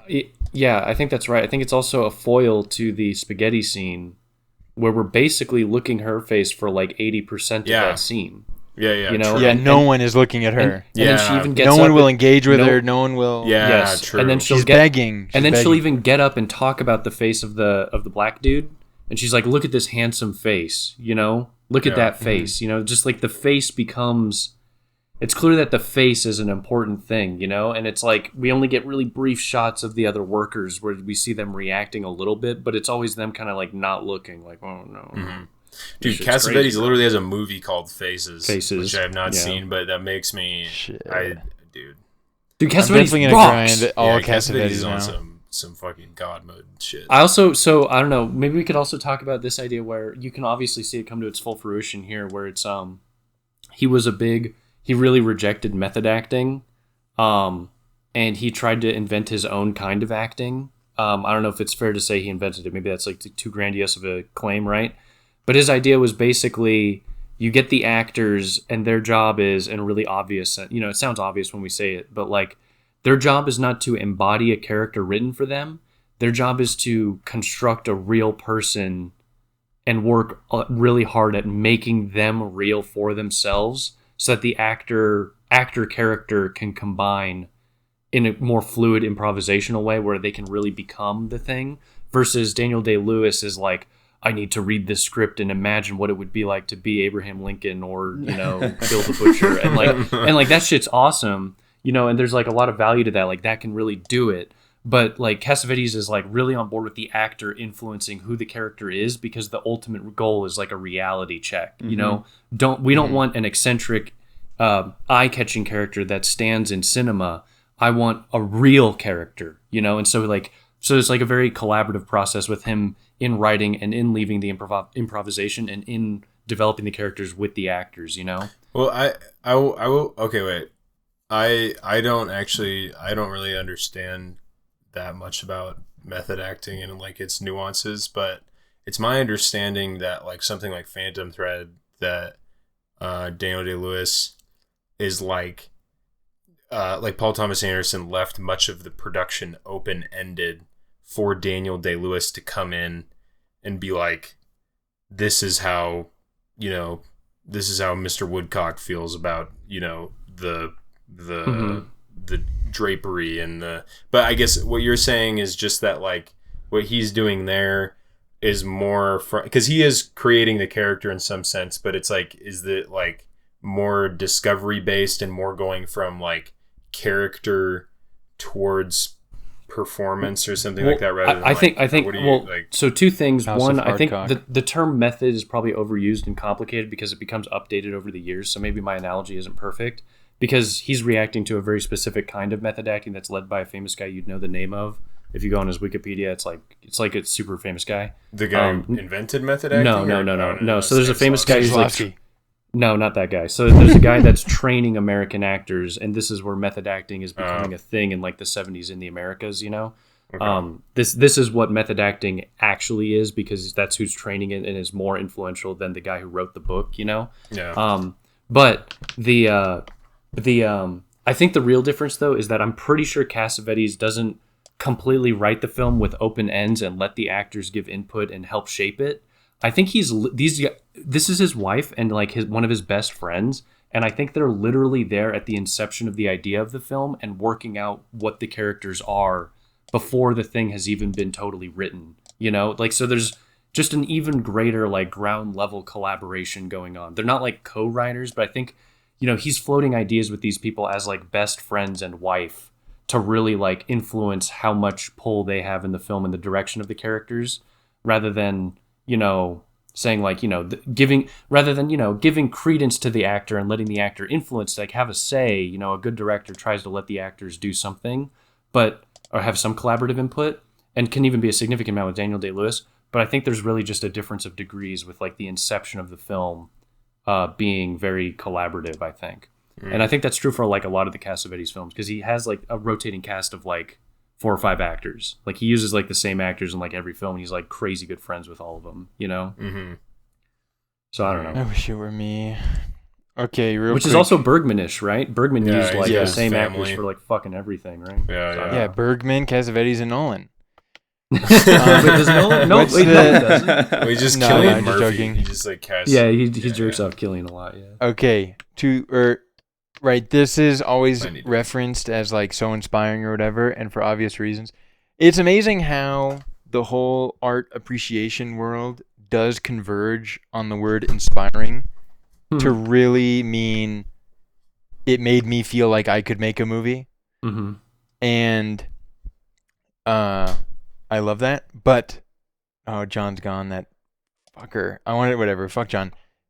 How much money do you think this thing costs? Because I do watch it and you think I could make a movie. This $1 is million. recorded in mono. Huh? The budget was $1 million. It was supposed to be a guess. Sorry, I was But reading yes, the budget was $1 Wikipedia million. page. I mean, You still need a fucking. that would have been my. Still need a milli. I would have been about my guess. $1 million in 1974. So, you know. True. And Peter Falk. Wait, 10 yeah, billion 1974. I think that's. Let's do the conversion. I think that's. Can I get a guess on that one? 4.5. Well, but hold on. But it would cost way less today. True. It would also look lamer today. Shut No. up, my phone. I was would be also as thinking. I don't think without you know the- we shouldn't we shouldn't just emulate, we shouldn't just annoyingly retroactively pick up film and be like, I'm gonna make this thing look this way, you know, and like just kind of we're barred from that. That's like stupid and cringe. But there is something to like I don't like that. I don't like the nostalgia aesthetic, like Yeah, going condoning back and and artificially condoning. recreating the Well, thing. no, I think there's a technical element that's relevant. But go on. Sorry. Well, I no, hear what you're saying. And All I I'm know. saying is like, you know, with the way films look today, it's not impossible to do, but there is an aesthetic impossibility of capture. You could not make this movie for other reasons too. Yeah. But that it looks the right way for the right time, that it fits everything. Like today, we can't just make the loony woman and the guy in the house. It just wouldn't. The aesthetic. I'm not saying Yeah, it's I like mean, this is impossible. but this is of just its the time the in time way and more place ways would than you be- can put a finger yeah. on. Yeah. Yeah, including, but so that also is represented in the visualization of everything, in how the house looks, in the Yeah. graininess of the film, the Just visual who the people are, who the concatenation, actors too. are. Yeah, the fact that they're like, it's also Italian American, like blue collar worker. It's like that job like still kind of exists, but it's not really. It would feel like a chosen from a bag of things rather than a real thing. You know? Yes. Yeah. My only note, or the only thing I want to say, is that I do think there's a technical element here about, and this is really not even a notable response, but obviously there's a bunch of lighting people involved. There is a huge team. Yeah. But I do think there's something to say about if you point film at stuff, it's just going to come out better versus I feel like one of the big, and John can tell me how wrong I am, how are but we I'm not saying like they were muted, John. I don't. How I are don't we having a think that- discussion about this without me here? Can somebody recap? Because you're what the stupid, fuck you is left. going on? We were having this conversation without you here because you left. You decided. Yeah, we didn't want you to be there. Anyway, I was thinking while watching this, and I'm sure it's wrong in a bunch of ways, but that one of the big sort of arcs of filmmaking technology has been a movement as cameras get better in digital and etc. There is a larger and larger reliance on lighting to provide the cinematic image versus film, for all the whatever reasons, really just looks better right out the gate. Let me just say, there's This is lot only of to say- lighting right, sorry, going this is on only in to say- every single scene in this movie. I know. besides the There's series. insane lighting. You can see in the credits, there's a bunch of guys, right? It's not, right? It's a They're not small just pointing team. the camera. Although, small, you know what I'm saying. I mean, it's, They're actually But- more lighting guys than actors. but also, like, if you watch the commentary track, which I also fell for and got confused about, it's from the cameraman and all this sort of stuff, and a bunch of this. They just light naturally and using whatever light is present there, and they didn't whatever. But my only point is to Stephen, where he's saying you couldn't make this today. Not only could you not recreate this, but there's a million ways in which you couldn't make this today. But one of those ways is like this was the budget film of the time, using those technologies and ideas. The budget film today can't be shot on a film camera. I mean, sort of asterisk. You know, like what it is to make a budget indie film today just looks different in a million different ways. He Period. made an indie movie. I would say, yeah. Soft I think launching there's, movie. I think there's definitely a, no, I think there's definitely a valid point that you're making about the There is. the kind Right of now- power, the power of the camera before, digital cinema. Listen, cameras and that you sort of grab thing. you For grab sure. a budget camera, put together, write a little scene at a dinner table, grab a budget camera in 1975, and Yeah. you're holding a 16 millimeter whatever, Yeah. right? And that's gonna look fucking kino, even if you have poo-poo lights. If you grab a budget camera today, it's a Blackmagic Pocket Cinema camera, and you have poo-poo lighting, it's gonna look like ghetto bullshit. I don't like. Yeah, I don't. There's something really. I mean, I'm simplifying everything, but Yeah. can you no, first say, I know what you mean? No, I do know what you mean. I do know what Thank you you. mean, but I also have a really QED. hard time. I have a really hard time identifying exactly why that's the case, because you have because it's not always the case. I don't know. I think that there's There's there's a magic lot of in the crystals there's a, on the there's a film. lot of documentaries that are shot just raw, no lighting or anything Yeah. that I mean, look at Rap incredible, World. that are digital. Well, yeah, but that's a different thing, right? Because if you go to I mean, it's Dogma 95, VHS you go to whatever. the Celebration, Yeah. right? The That's another great Celebration example. looks phenomenal, but it's digital, but it's also part of why it looks phenomenal is because it's and there's no lighting. They're not allowed to move the lighting even. Yes. I mean, yeah, And- Dogma but is that what we one- should be talking about. But that looks good because of the shittiness of the camera is a huge part of that too. I think it's just All right, it's something to do with cleaning the windows off of cameras, finally getting to perfect clarity is turns out it doesn't look so good. I don't know. Yeah. All right, everyone say the line. At the end of the day, it's Day about, is the story. At the end of the day, That's it's what about makes it shooting. look good. No, it's at the end Caring of the day, it's about about shooting the stairwell scene. Dude, At the end of the day- I I can't think it believe may how be the opposite, unbelievably I think. good You can't that believe scene it. looks. I can't. Yeah, At the you end of the gotta day, it's about using a Sony product. find- yeah. At the end Not. of the day, it's about using the FX6. I think at Not the end of the day, Nikon, it's about yeah. having the perfect home, dude. That scouted who It is, fantastic. I don't know if- home. It's I don't such know a if good this home. one. I don't know if this Construction one was. worker in 1974 could afford Yeah. that. Yeah. Yeah. I don't Yeah. know. I don't Well, know they if do it- live in a well, bed in their living or their dining room. Okay, I don't know if this is true, but supposedly a majority. I don't know if it's true for this one, but a majority of Cassavetes films include his own home as the set. So That's cool. that there's a chance that this one is also that. I'm not sure. We'd have to check. I mean, there I is just like a. It's a house, but I don't think it's theirs. I mean, he's I know so he perfectly. edited his films in his own house. That's cool. That's interesting. That's super cool. I love, but yeah, there clearly is like like the use of the space is so insanely perfect with like the doors to partition the two areas and where the stairwell is, and the just Private on the door. yeah private tier on the edition. yeah. There's a lot of like production design elements too. Also, how Actually, it stands for uncanny that living room is with the couch facing the wrong way or whatever, like closing off the room.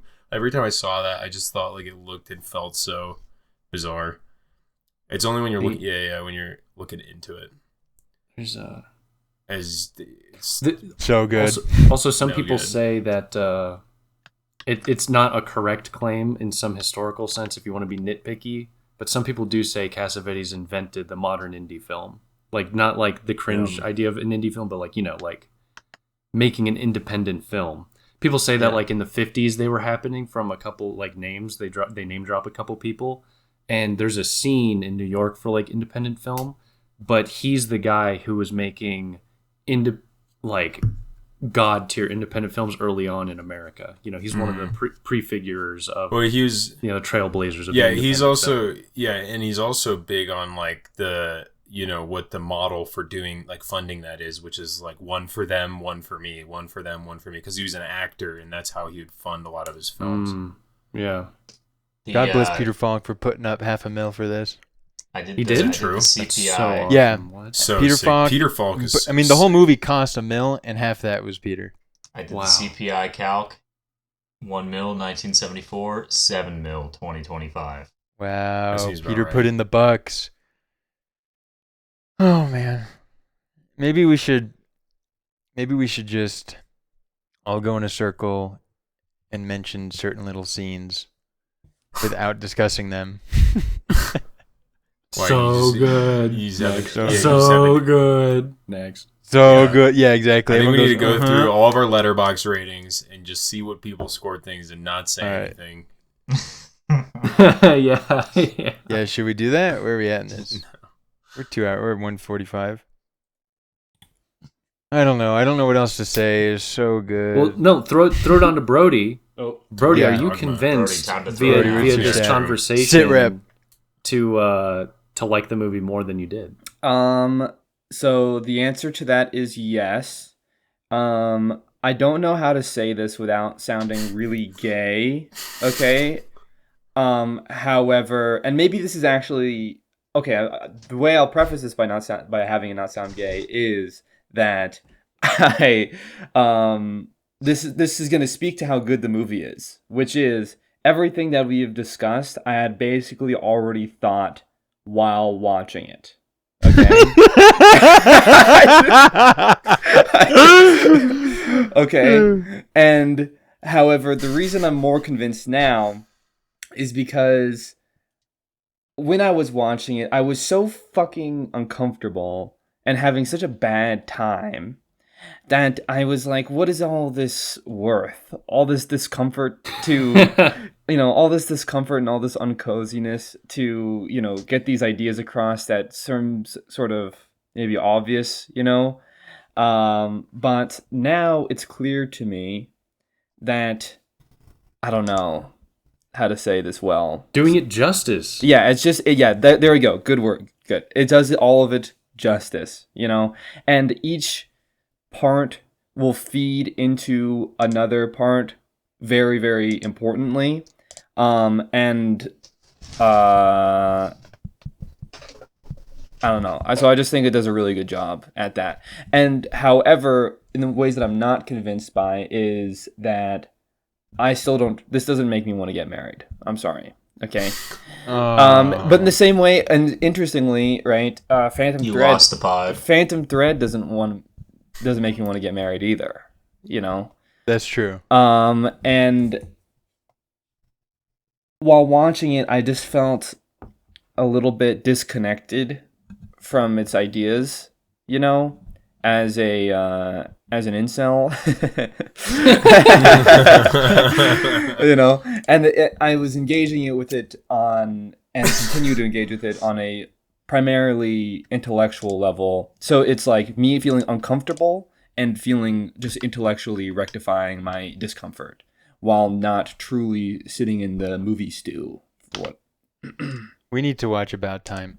But I just want to quickly say that I feel like, I already said it and it's kind of trite, but you're feeling all the anguish and the discomfort and the pure pain and misery, but all of that like directly points at what you want to happen instead of what is happening, and what you want to happen and what you know could be, and all the things you want for these people are so good and beautiful. And it's like watching it go wrong only shows just how right it could be and how bad you want it to go right, I think.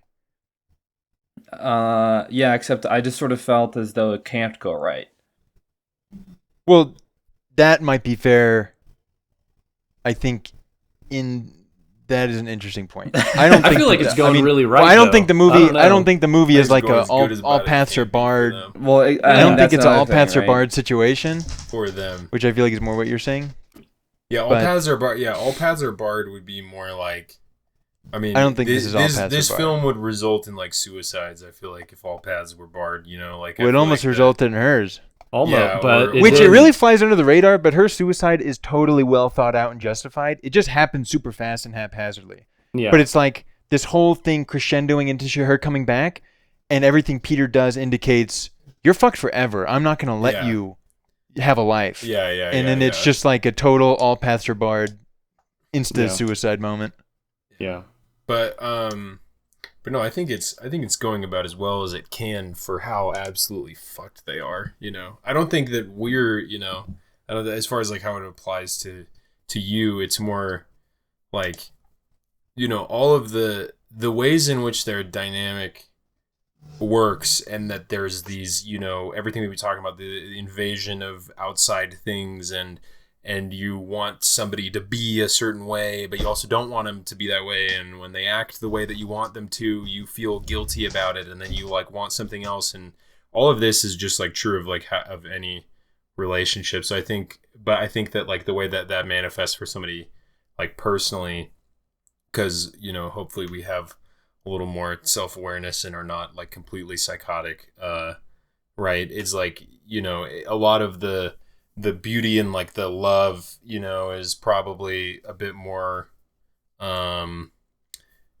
feels like it maybe weighs a bit more on the scales if you are doing kind of a weighing of scales of like the negative versus positive in their relationship and how that applies to someone like us.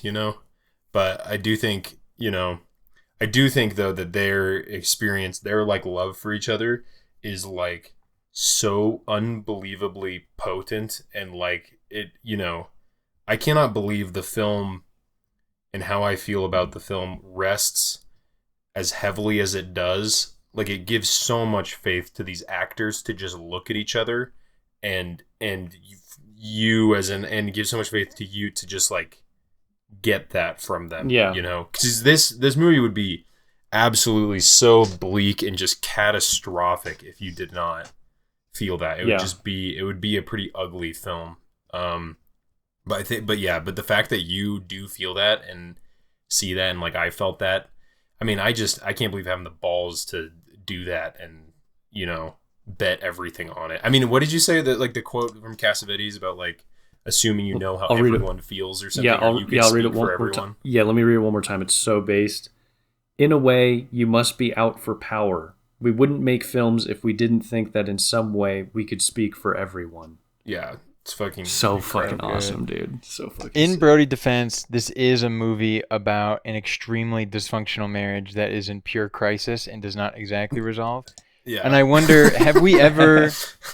Is there even a movie that depicts a real and good marriage? So, like, I would think. Phantom Thread. Gone Girl.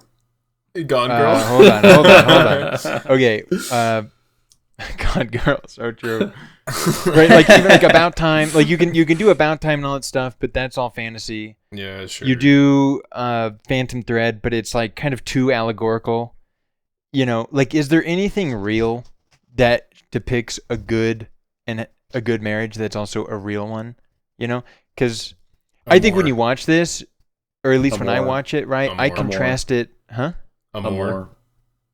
Again, pure pain and misery ends in a euthanasia. Yeah, but it's like, pure good. Yeah, It's no, all good. obviously, all of it's these things, inevitable I know, for It's all everyone. love and all everything I have listed is extremely good, and I see the love there. I'm saying, is there anything that just You sort want of Nomo. unabashedly You shows? want Nomo. Yeah, like a real, having a normal one relationship. Yeah, are there any movies that are both real and depict a normal marriage that is like working in a way that's happy? You know, because it feels like you either have fantasy or you have pure crisis or you have allegory or whatever, and Well, if the point is to depict the marriage, then there's no point in the film. It's like that adaptation quote where it's like, people find love. People on the church steps, someone's killed. If you can't find that in a movie, then I don't want crap from your film. There's a sense of like, what, you're just gonna show me a La La Land fucking good movie? Like, not literally La La Land because there's conflict there, but like we can't just show good marriage on film, you know. But I mean, like, you know, like the you totally can. It doesn't. It just can't be maybe about the marriage. Well, right. That's the thing. It's like, show me a movie. Show me a movie that's real. Fiddler on the Roof. I don't know that shit. I guarantee you that in Kurosami's Shut collection, the fuck up. I guarantee you that in Kurosami's collection of films, there is a Middle Eastern marriage that is in a film and is also not the centerpiece of the film, but it seems really good. Like, I'm sure that exists. And there's probably other auteur films where, like, yeah, sure, in the background there's like, you know, there's like a wife doing a thing, but then it's like, but then it's like some main story of the guy going and dealing with some other shit. But that's not. But then we wouldn't call that about marriage, you know. What's a movie for someone who is like marriage agnostic or something, you know? And you can say, because I feel like when I watch this, right, I already said it, right. It's about, you know, what's going wrong and how it develops in you the yearning for what could go right and how good things can be. But part of that I feel like is I'm basing on my own relationships or my own marriage and like prizing it that much more or wanting to develop it that much more and all sorts of stuff. But for the person who doesn't have that contrast, what do you watch? I see. Wings of Desire? No. 71 Fragments? What happens? Because even Wings of Desire is Fragments? fantasy. I mean, it's real, but you know. What happens to the marriage in 71 Fragments? It's fucking hell. Is it? I forget. Is it actually hell? Yeah, you literally cry in the first 5 minutes. Because like, you can't just show like a because she's in so much pain. Wait, I totally forget what that. I love 70 Fragments. You literally cry in the first 10 seconds of the movie, or after the immigration sequence. The problem. Wait, that you're not talking about Code Unknown. The immigration sequence. I'm 71 Fragments. No, 71 Fragments opens up on a boy traveling from wherever the fuck to wherever the fuck. And that's the first fragment. Fragment number 2 opens up on a couple waking up, and you literally don't know them. You're meeting them for the first moment. She just goes into the bathroom and washes her face or whatever, and then looks up into the mirror, and like instantly you see just like infinite anguish and pain. It's amazingly well done. The movie you watched, if you're marriage agnostic, is cheaper by the dozen. Honestly, that might be... I mean, it's obvious fantasy, but it's also not that bad. Yeah, I don't think. I mean, what you're asking for, I'm sure exists, but I would be surprised if you found that movie and told me that it was worth watching. Oh, you know what? Hour of the Wolf.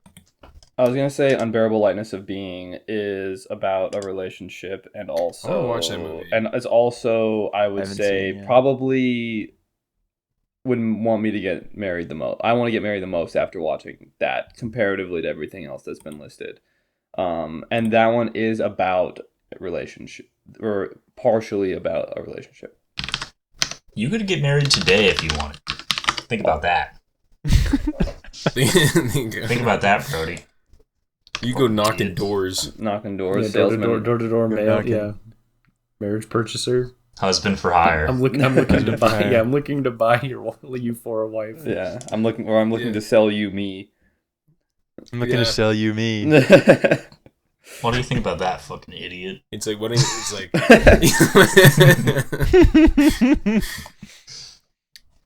Oh wow.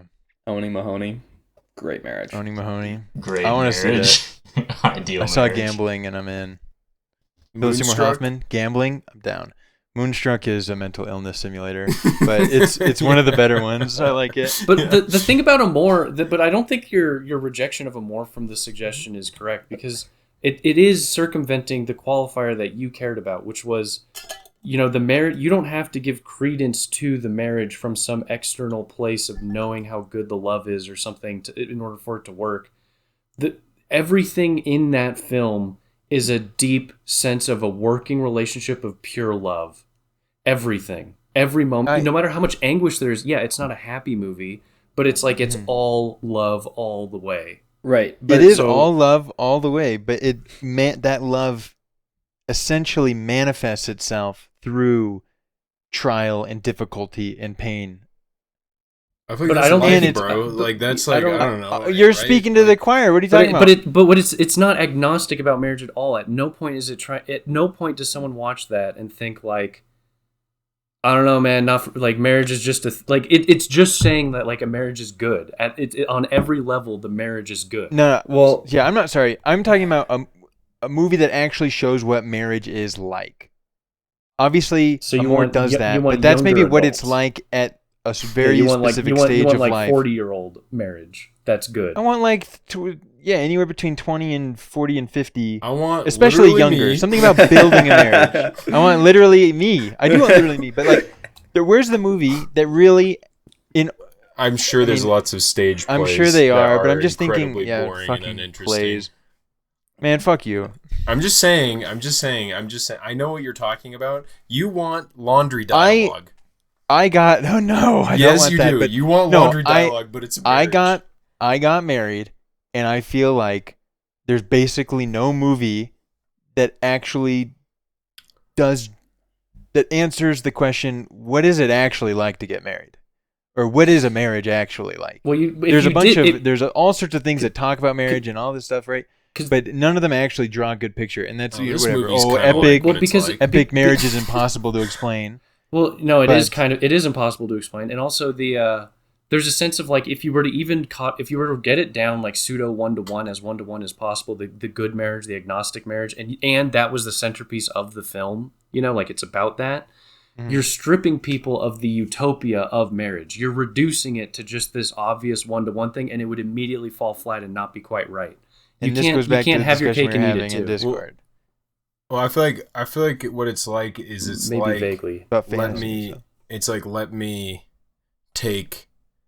Okay, I'm gonna try to capture how this day is in the day in the life in this film.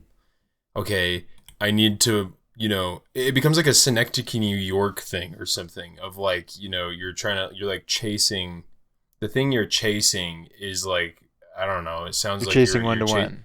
Yeah, you're chasing 1-to-1, which is not really, which if anything, right, in this film, I find it highly relatable and applicable to like my marriage, but not in a way of like, I'm a fucking, exactly. I know, I feel the same. I But understand. the point, yes. yeah, but the point is that like in order to reach that, like we keep saying that like the relationship has like this cosmic importance, and like relevance and realness to it and weight.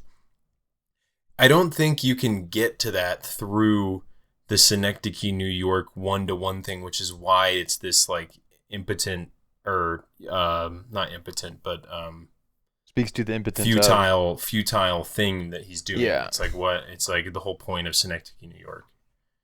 Okay, when Elsmore brings up, I agree with condone. When Elsmore brings up, right, people who date for 6 years, right, and then they're like, right, they misunderstand a bunch of things to my mind. But one of the key things being that a marriage is not two people; it's a secret third thing that you build, and that it's it's a risk and a leap into the unknown and an act of faith, etc. Where's the movie that shows that? I don't know. We're talking about Oh yeah, true. This is Phantom pretty good, Thread. Yes, Phantom Thread is very good at that, but then again, Phantom it's Thread, so Wings extreme. of Desire. Wings of so Desire is the only extreme. good movie to me. What do you want, dude? What do you want? I don't know what you want anymore. I want a movie that shows my marriage so that I could finally understand it. Exactly.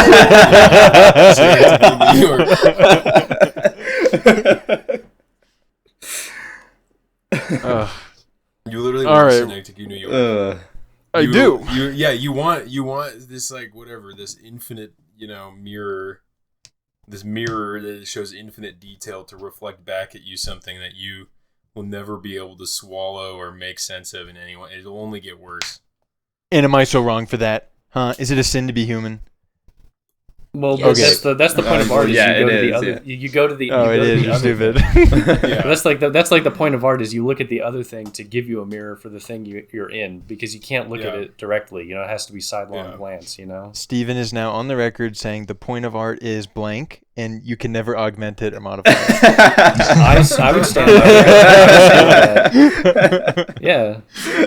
I can't Okay. augment it. I can't augment it. Yeah, no, I would still honestly, as a thesis for art, that's not even that bad. Record it, put it That's down. Fanny and Alexander forever. pilled. I like the Fanny and Alexander explanation that's extremely along those lines, where he's in the after the play and he's like, World we within live a in world. like a sphere inside a sphere that reflects the outer from the inner, all this shit. Good stuff. Okay, should we get to wrap up time? Yeah, let's wrap it up. Yeah, let's wrap this motherfucking shit ass fucking. Let's wrap this in a motherfucking- fucking. All right. Put a bow Can I on get a it. whoop, We should. whoop? I need to say something. We need to put as the intro, Jacob finishing his thought, and then everyone dog piling on him immediately. yeah. I think that What? would be a pretty. That was very funny. funny. What? And then just cut it before. Yeah, I think that'd be And definitely cut out some of that early stuff. Really took some time to ramp up, but Yeah, that's are we gonna- classic every Are time. we going to engage in our 15-minute how this pod could be better, or are we all No, going to no, finally no, no. agree No, that no, this no, pod this was is a- based? This is a This good pod is a good one. Yeah, I think this spot is. This was a good one. Oh, We did it. we We should did do a little it. bit more We clip finally farming, did it. though. We should farm a few more clips. Okay. Yeah. Should farm a Okay, few let's more get a clips. little in here. Well, that no, hold on. The Start clip with farming thing, John and I have taken care of with the 4 hours cars. Ow. There's a There lot are of good some clips in there. Yeah. Are there I really? think that could be good. This is a real Yeah, thing. It's so funny. Honestly, This is John a- and I are basically but- laughing the entire 4 hours. The first 3 seconds, we had to restart the movie 3 times because we kept laughing. Also, yeah, during it the took us opening 3 scene. hours of real life time to even It was- be able to it's- start. We had like 100 technical difficulties. It is so unwatchable. It's not like It's pretty funny. I think you could Well, I watch know, the first but 5 it's like minutes. right and now laugh. we're talking about They could find it on the a group of Patreon. People being like, it's like we're talking to a group of people where we're like, dude, last night was so fun, dude. Oh, that was so funny when this happened. Yeah, And that's gonna be the experience of actually listening and watching it. Yeah, I like Brody's idea. We'll lock it behind the Patreon. Yeah. Only the True. dedicated can get to our 4 hour Locked. car. All right. Closing Ask thoughts? for it in the signal chat. Closing thoughts. Troy first. We'll go down the list. Yeah. Okay. I love this movie. This movie is cosmic. This movie is real as fuck. Major Trooks. It is so awesome. It has everything I want. A beautiful, beautiful thing. And this is what it's all about. I'm giving it, for now, I'm giving it like a 4.7. And I think I need a few watches before I lock in the 5. But to me, it could be a 5.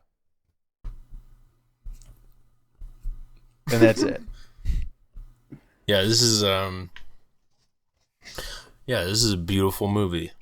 I'm so glad it exists. I think this is definitely, I mean, whatever. This is, of a lot of the films I've been watching recently, this one has got me juiced on just film in general for the first time in a minute. And like what it can do, and also just like this whole style and technique where there's like this looseness going on, and also this obviously very clear intention and ideas of like how image is going to function, and it's all in service of something that is like huge and impossible to grasp. And I don't know, I mean, it's just doing everything I want a movie to do. And yeah, is beautiful and makes me whatever, reveals things about myself as I'm watching it in ways that I was not expecting, and that's another thing that you and how similar I am to both of them, and the doctor and the mom and even the friend that calls him a shit. Yeah, I'm mostly the doctor. It turns out I took the BuzzFeed quiz of which character you are in A Woman Under the Influence. I am the doctor. I am 90% the doctor. INFTP or something, and 10% the guy who dies. ENJT. Yeah, INFJ. Yeah. Anyways, no, this is a beautiful film. I need fucking jizz. What? And it's a 4 or 5 for me. Wait, what was the number you just gave? I'm sorry. 4.5. Brody, are you writing these down? 4.5. But I'm also It's on record. I'm on board with keeping the door open, because it's like, obviously I'm gonna watch this movie again, and like, of course there is so much more in this movie that you don't just get on one viewing. This is something that's gonna get better every time. Yeah, dude, I love this film. I think one of the epic things that I think about when watching this is like, America did it. Americans did it. Finally.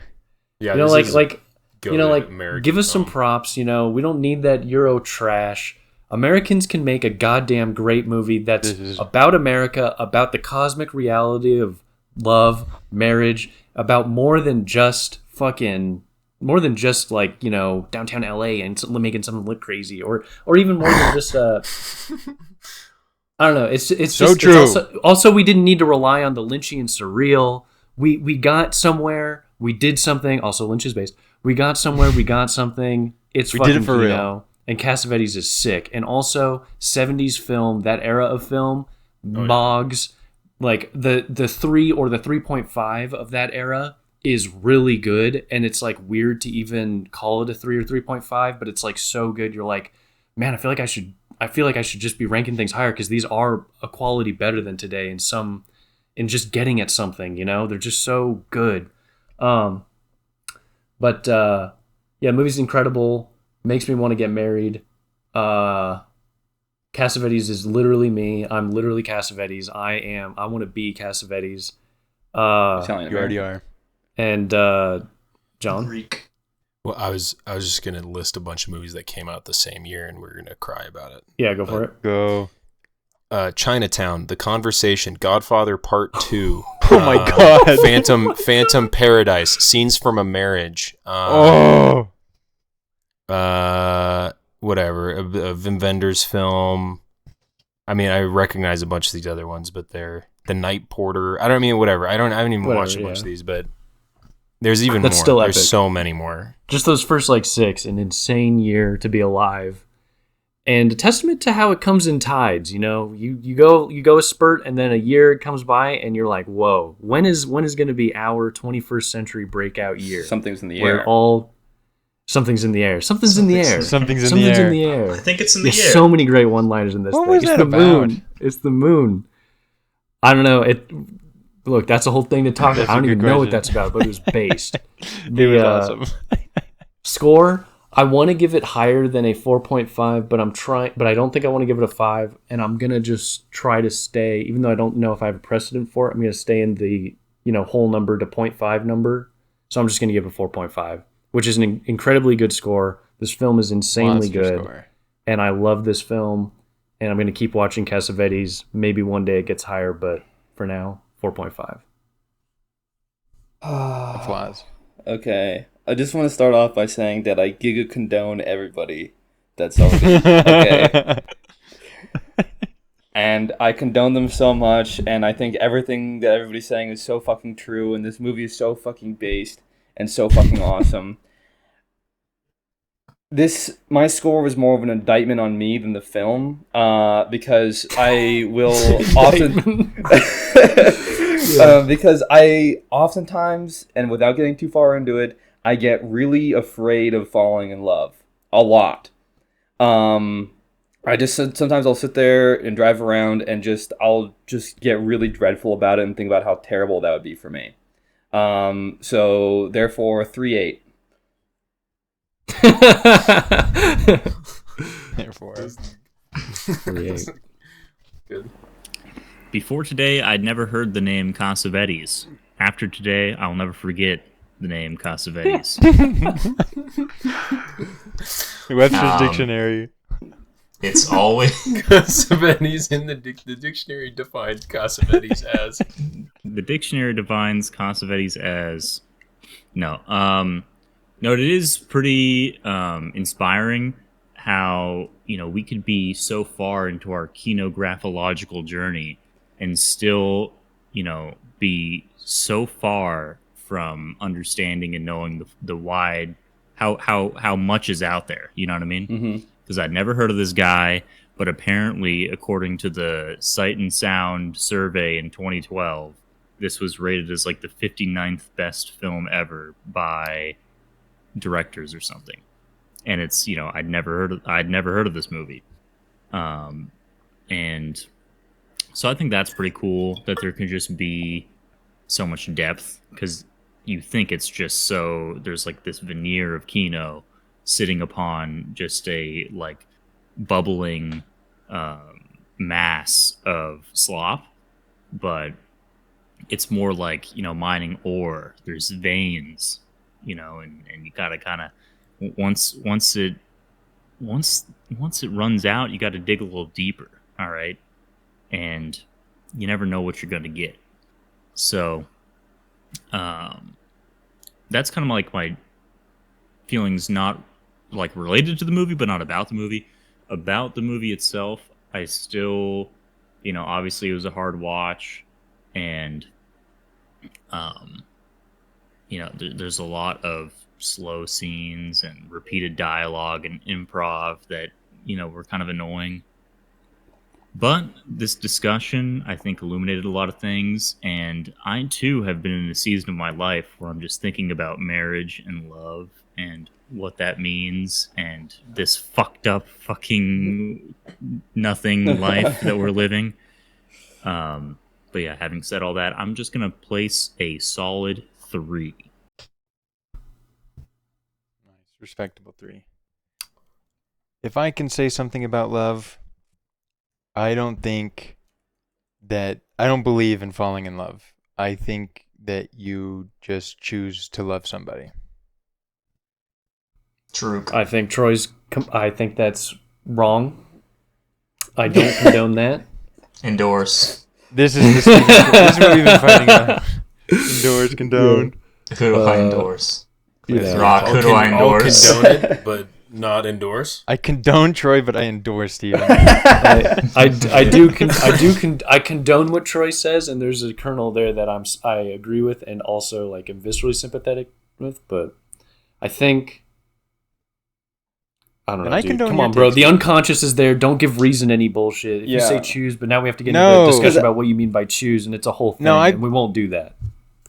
It can all be true in all sorts of ways. It can all be endorsed. We all are saying the same thing and agree on all kinds of levels. So much so that we don't even need to talk about it. We're all in a collective state of condonement and endorsement. Yeah, we are all condoning each other's. As males, we all understand each other 100%. Yeah. There's a note. There's something I need to go back and watch in I'm thinking of ending things. There's an extended rant from one of the characters. That's the whole movie. Eviscerating this film. What? Yeah, but no, listen. I haven't seen this movie you're talking about. I know, but just, come on. There's a character in something expressing an opinion, so, I don't know. That's what I'm saying. I don't know. You're saying there's a character in that movie that is explicitly discussing and critiquing a woman under the influence? Yeah. Like cool. talks about it for like 10 minutes straight almost. And I had not seen the movie, but that was my only friend. And now I need to go back and watch that and see what the fuck Kaufman is up to, dude. Like, I don't know what he's. I need to know what the because now that I have all this context about like it being about relationships and stuff, it's like I'm thinking of anything is very much like, you know, Kaufman's trying to do this shit too. You know, he's trying to get at this like cosmic outside inside going back, return, exactly, or very Boros. much outside inside. Yeah. So yeah, What scheme you running, Kaufman? So I don't know. I got to rewatch that movie too. Yeah, maybe we should do that one for a pod. That would be good. I'm gonna do that for a pod. I wish we could do more Cassavetes, dude. We could do that after about time. We could do more. You know, we could do more Cassavetes. I don't actually know if there's much. I think we've had the conversation about time.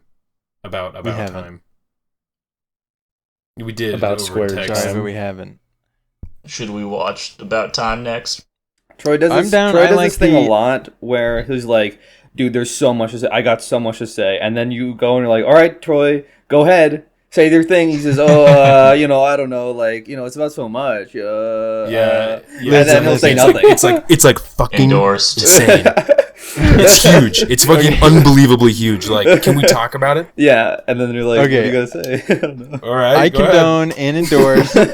I condone and endorse this accusation. I don't know if it's a me thing or just that's what it is for everyone. It's so much easier to talk about it when you're looking at it. It's hard to like watch the whole movie and then the next day have such a detailed, you know, constellation of, you know, ideas and a thesis and all the stuff. So that's why we obviously have to do a scene by scene for About Time. But also, you've done scene by scenes and you know it doesn't This work. is why. You've done that. This is before. why. No, hold on. I'm not done. This is why we need to condone Jacob's watching of the film as we're doing the pod. Yeah. Yes. Condone. Okay, I just want to say totally right, but I think I push About Time, but I don't really want to do About Time, but I would like to do an About Time as it relates to Before Sunrise and Before Midnight, whatever the first two are of that Yeah, trilogy. I see. Yeah, But like in that sense, conversation. the conversation is about a topic, and those are examples from which to reference. Yeah.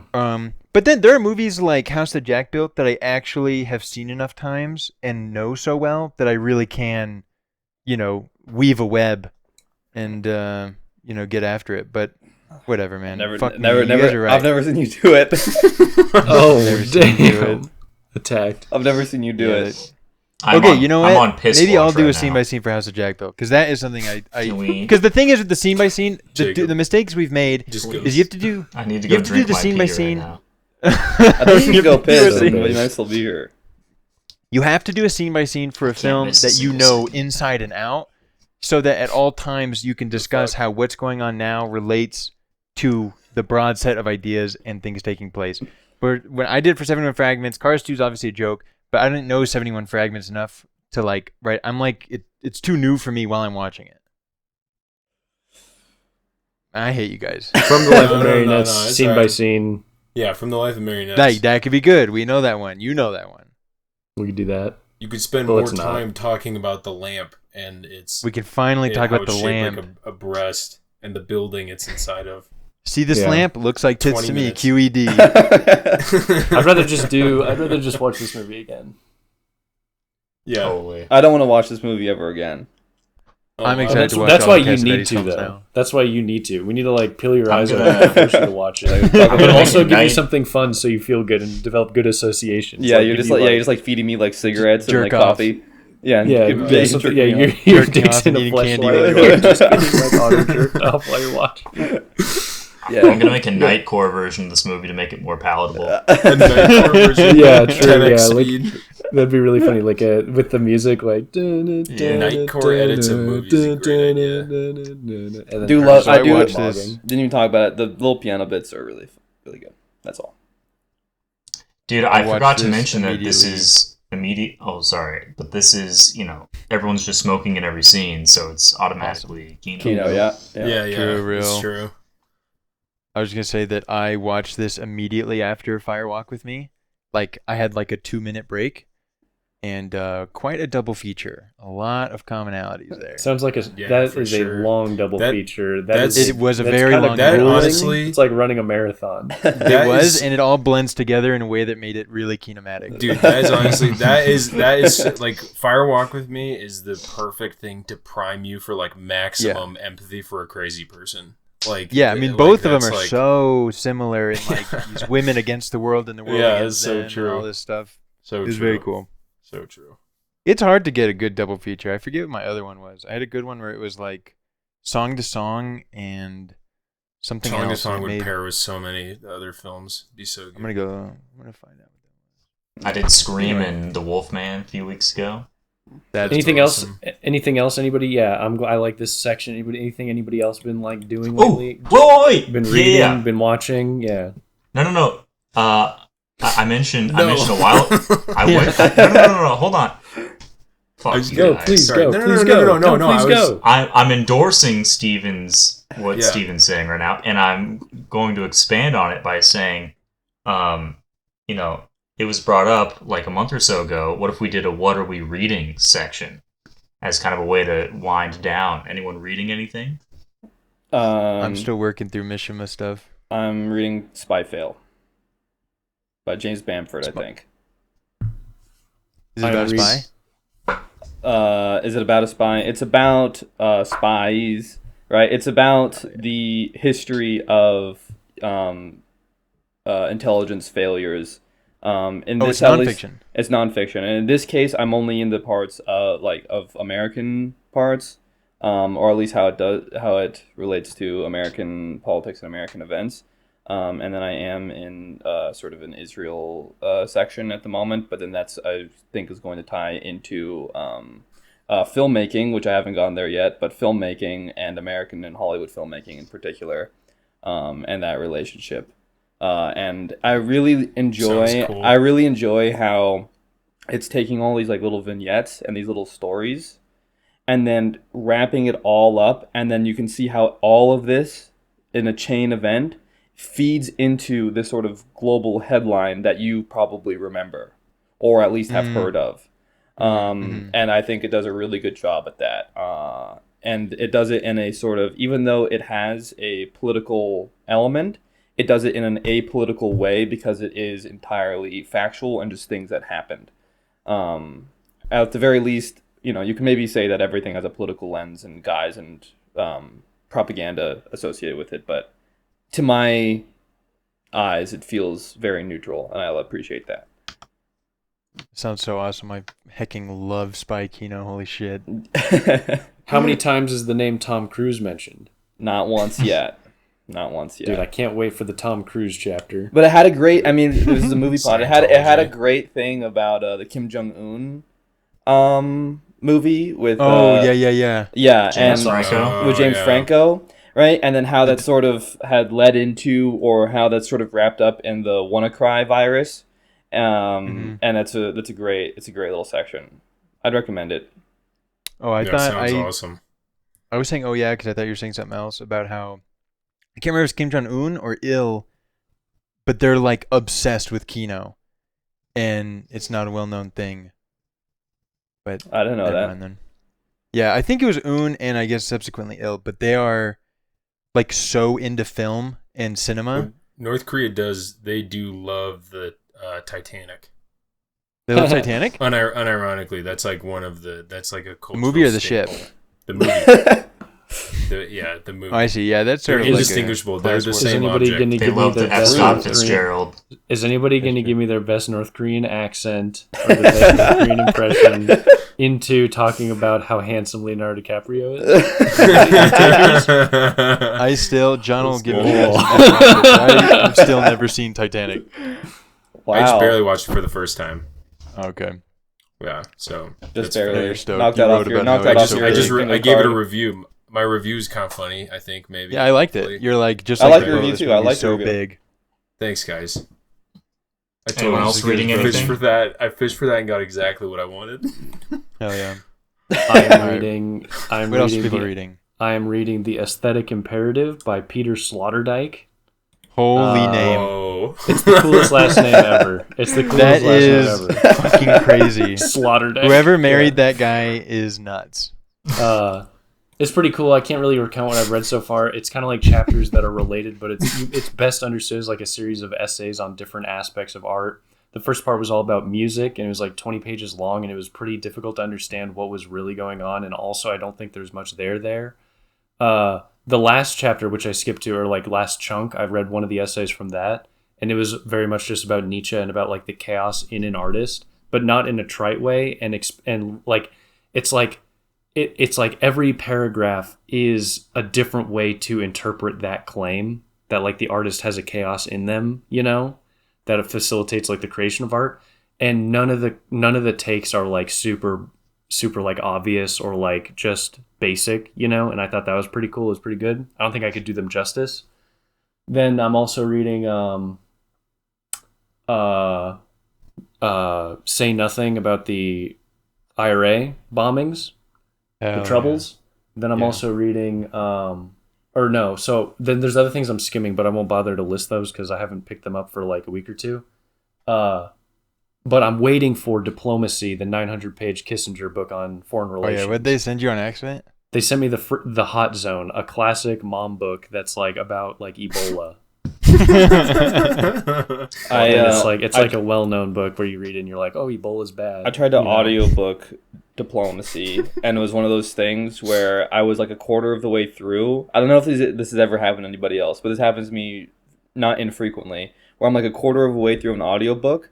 All of a sudden, I'll like come alive and I'll like tune into the words for a second, and I will realize I have no idea what's happening at all. And I basically have read zero all of the the book. time. And then so I just quit from that point on. It's not a very audiobook oriented book, I believe. Mm-hmm. Just want to quickly add, I'm also reading a pregnancy book for men. Interesting. Being pregnant as a called man. The Expectant Father, and it's been pretty cool. And they say that the more of your semen that your wife drinks prior to and during pregnancy is really good for them and minimizes the odds of their body having an allergic reaction essentially to the baby. Are you dead serious? Yeah, it's real. The book is really cool. It's just a bunch of like interesting stuff. It's just like a bunch drink of shit. or just like it's mostly the book is. It's like this book written by some dude, and he's just like, he's like, your wife read this, and he's like, your wife needs to fucking give you head all the time, otherwise the baby's gonna be fucked. The book is mostly very practical, and like you read it along as it's happening in real life. So it's like, this is what's going on now, and this is this, and this is how insurance works. So you should start thinking about whatever. But then it inputs like various little like, this study found that blah blah blah blah blah. Drink jizz. Yeah. Anyway, that's cool. INFJ. I need fucking jizz. Myers-Briggs. Myers-Jizz. I was reading Nazi literature in the Americas by Bolaño for a minute. You were reading Nazi literature? I was reading Nazi literature. I was reading Nazi literature in the Americas by Bolaño, but I got like about 40 pages in, and then I got insanely busy in my life and stopped sleeping. And I have not been sleeping since that happened about a month ago. So I struggle to have the focus to read right now. But wait, that should mean you're reading. If you're not arc. No. It's like I get in bed and I don't sleep, and then during the day when I would be able to focus on reading, I like can't comprehend anything. Yeah, I'm turning that around right now though. We're getting somewhere. But but I don't know. I've recently been interested in picking up some C.S. Lewis again, which I haven't read any C.S. Lewis in a minute. But Mere Christianity, let's go. I don't know if I'll read Mere Christianity. I'm more interested, honestly, in like the fiction stuff. Like, he's like a sci-fi series that is supposed to be quite good. Is one of my dad's favorite books. First one's called Out of the Silent Planet. I'm annoyed by people. I read it when I was a kid. And I remember having like deeply terrifying nightmares that are still like, where those nightmares come from is still like where I have nightmares now, like the same like ideas. But yeah, it's pretty good. I'm annoyed by people who bring up that they really like the Screw Tape Letters or whatever those are called. Why? I feel like it's what do they call it? Like a shibboleth for like where they exist in some theological context, and where that is in a fairly pedestrian place. Like no one who, well, I'm not trying to be demeaning or whatever, but no one who is like, oh my gosh, Screw Tape Letters, so good, changed my life. I feel like none of those people were ever doubters, so to say. Mm-hmm. I disagree with that take, but I don't endorse that take. I have not read C.S. Lewis, and I'm not like I'm betraying some level of judgment here just by me like adding the caveat. But like, you know, I think that there's a world where I read it and there's probably more to him.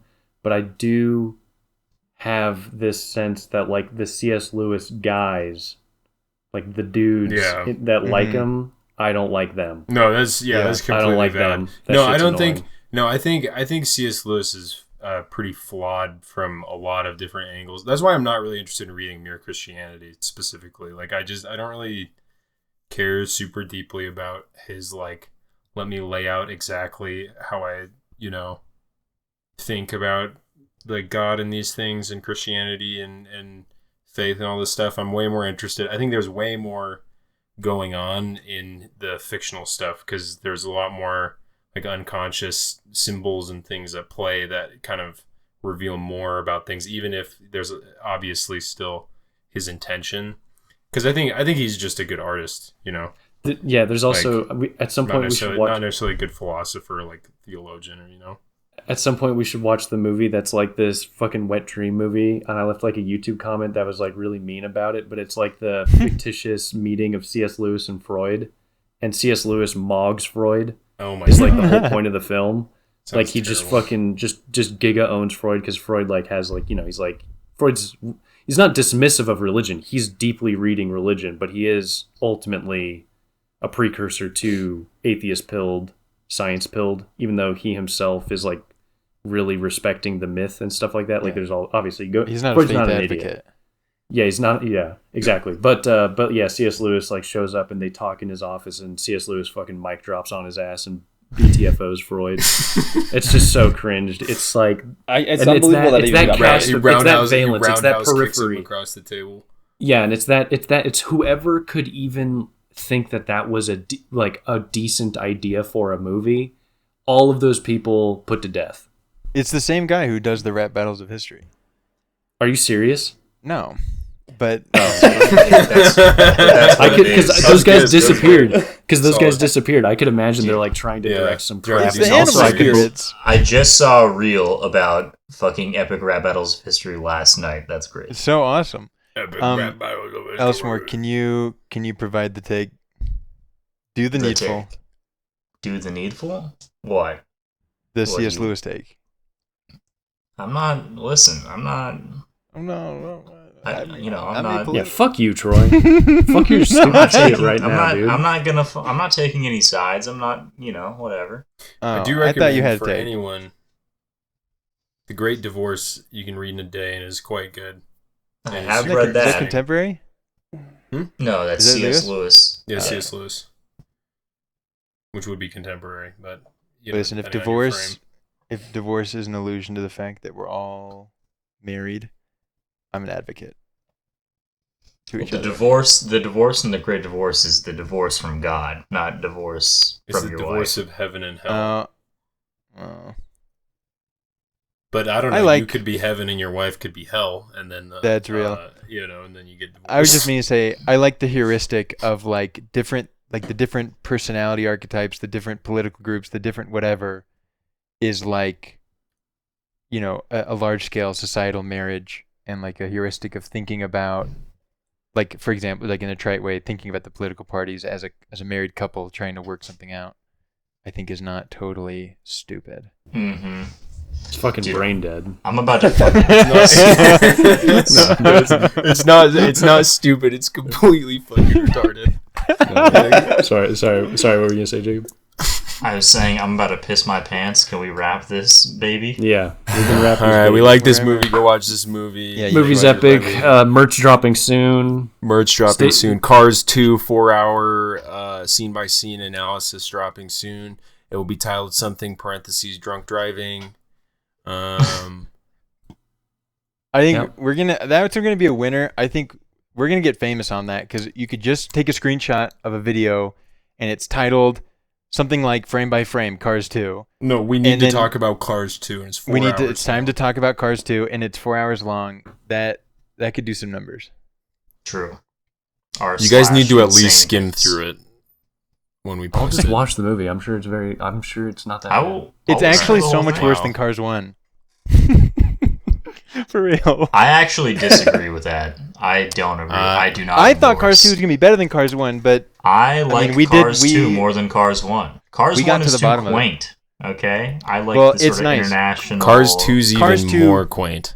Cars Secretly. 2 Oh is god. very It's aware like of the fact- we're officially in the It's a Cars 2 pernicious- podcast. Cars It's a 2 pernicious like there's like this weird thing where they're like, let's put the quaintness.